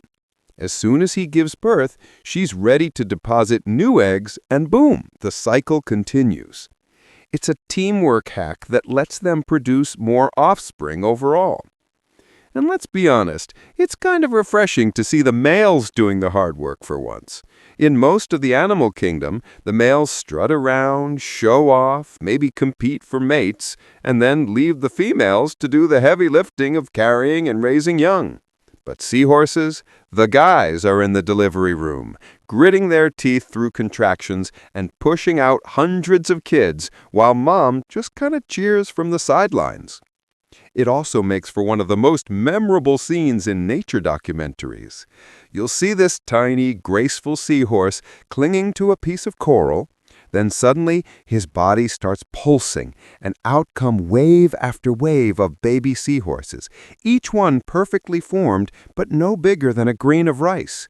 It looks like magic, or maybe chaos, depending on your perspective. And here's a fun fact. Seahorses aren't the only ones in their family to do this. Their close relatives, like pipefish and sea dragons, also have versions of male pregnancy. It's like the entire seahorse clan collectively decided, you know what, let's switch it up. Dads, you're on baby duty now.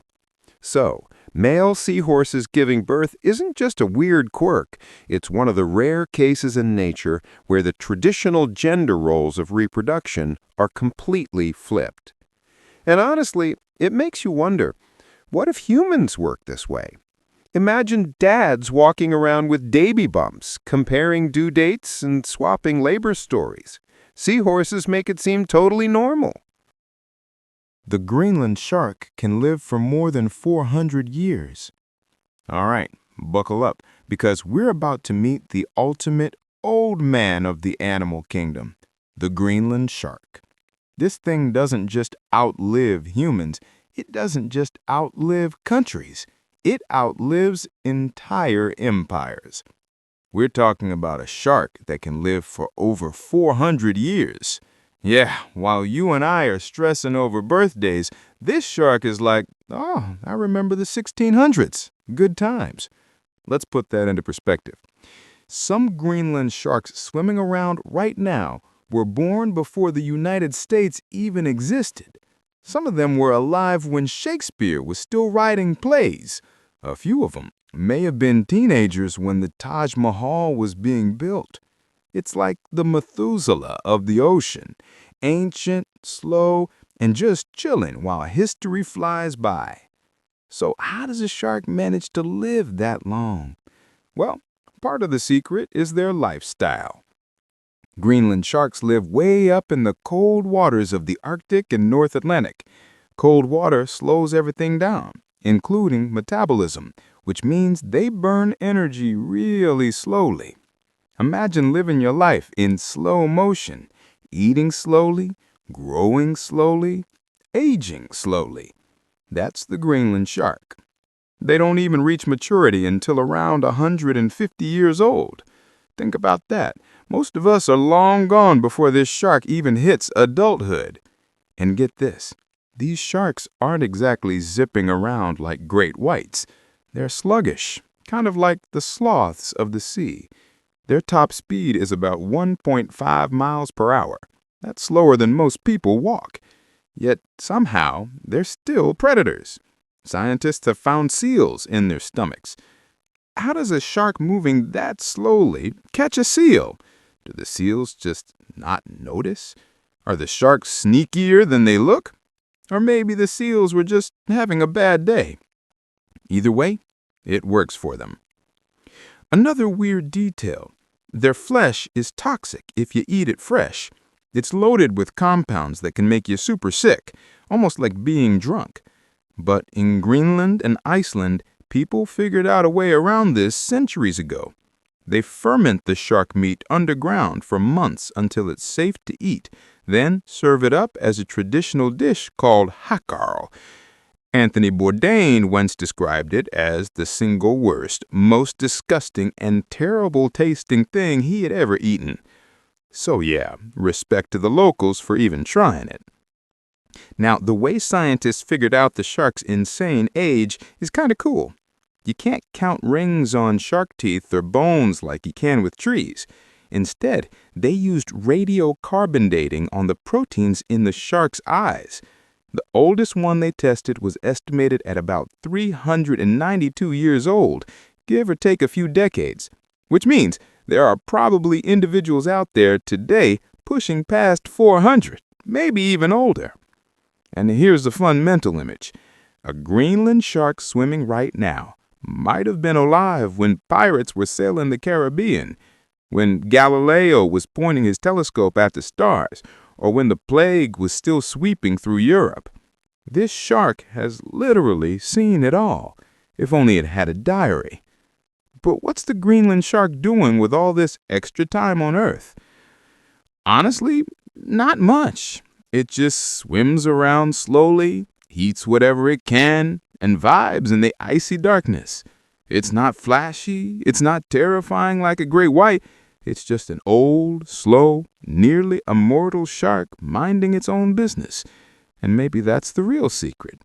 No rushing, no drama, just hundreds of years of underwater chill. The blobfish looks normal at ocean depth, but collapses into its floppy form at the surface. All right, let's finally give some justice to one of the most unfairly bullied animals on the planet, the blobfish. You've seen the memes, right? The sad-looking, droopy pink creature that always gets voted ugliest animal in the world. People roast it constantly, like it's nature's failed experiment. But here's the thing.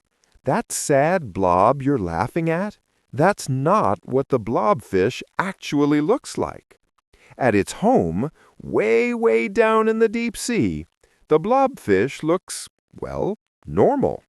Still not winning any beauty contests, but it has a body that makes sense.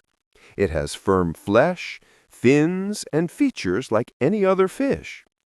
The reason it turns into a floppy pile of goo is because of pressure. Blobfish live thousands of feet below the surface, where the pressure is literally crushing, dozens of times greater than what we feel up here. Down there, their soft, jelly-like bodies are perfectly balanced against that intense pressure. But when humans bring them up to the surface, the pressure disappears. It's like taking a balloon from the deep ocean and suddenly letting it expand. Their bodies, which evolved to withstand crushing depths, basically collapse without that external pressure holding everything in place. That's when you get the infamous saggy, melting look, like a fish that's been microwaved. So really, it's not that blobfish are ugly. It's that we've only ever seen them out of their natural environment, in a form they're not supposed to be in. Imagine if aliens judged humans based on what we look like after being pulled out of a space vacuum. Not exactly fair, right? Now, blobfish don't have muscles the way other fish do. They don't even swim much. Instead, their gelatinous bodies are just slightly less dense than water, which allows them to float effortlessly above the sea floor. They just kind of hover there, like lazy ghosts, waiting for food to drift by. No chasing prey, no wasting energy, just drifting and gulping down whatever edible bits float their way. Efficiency at its finest. And honestly, there's something kind of brilliant about that. In a place as harsh as the deep ocean, dark, freezing, high pressure, with scarce food, being a jelly blob is actually a winning strategy. They don't waste energy moving around, they don't get crushed by pressure, and they can survive on scraps. Ugly? Maybe to us. But in their world, they're perfectly adapted survivors. The whole ugliest animal label also says more about us than it does about the blobfish. We humans have a habit of judging animals based on our standards of beauty, which usually means big eyes, fluffy fur, or bright colors. But the deep sea doesn't care about that. Down there, survival is the only beauty contest that matters. So next time you see a picture of the blobfish looking like a grumpy pile of mashed potatoes, remember, that's not the real blobfish. That's just what happens when you drag a deep-sea champion into a world it wasn't built for. Down in the depths, it's not ugly at all. It's just doing its thing, quietly winning at survival. Maybe we owe blobfish an apology, because while we're up here laughing at it, it's down there chillin', perfectly adapted with no predators, no stress, and a lifespan we don't even fully understand. Who's really the joke here?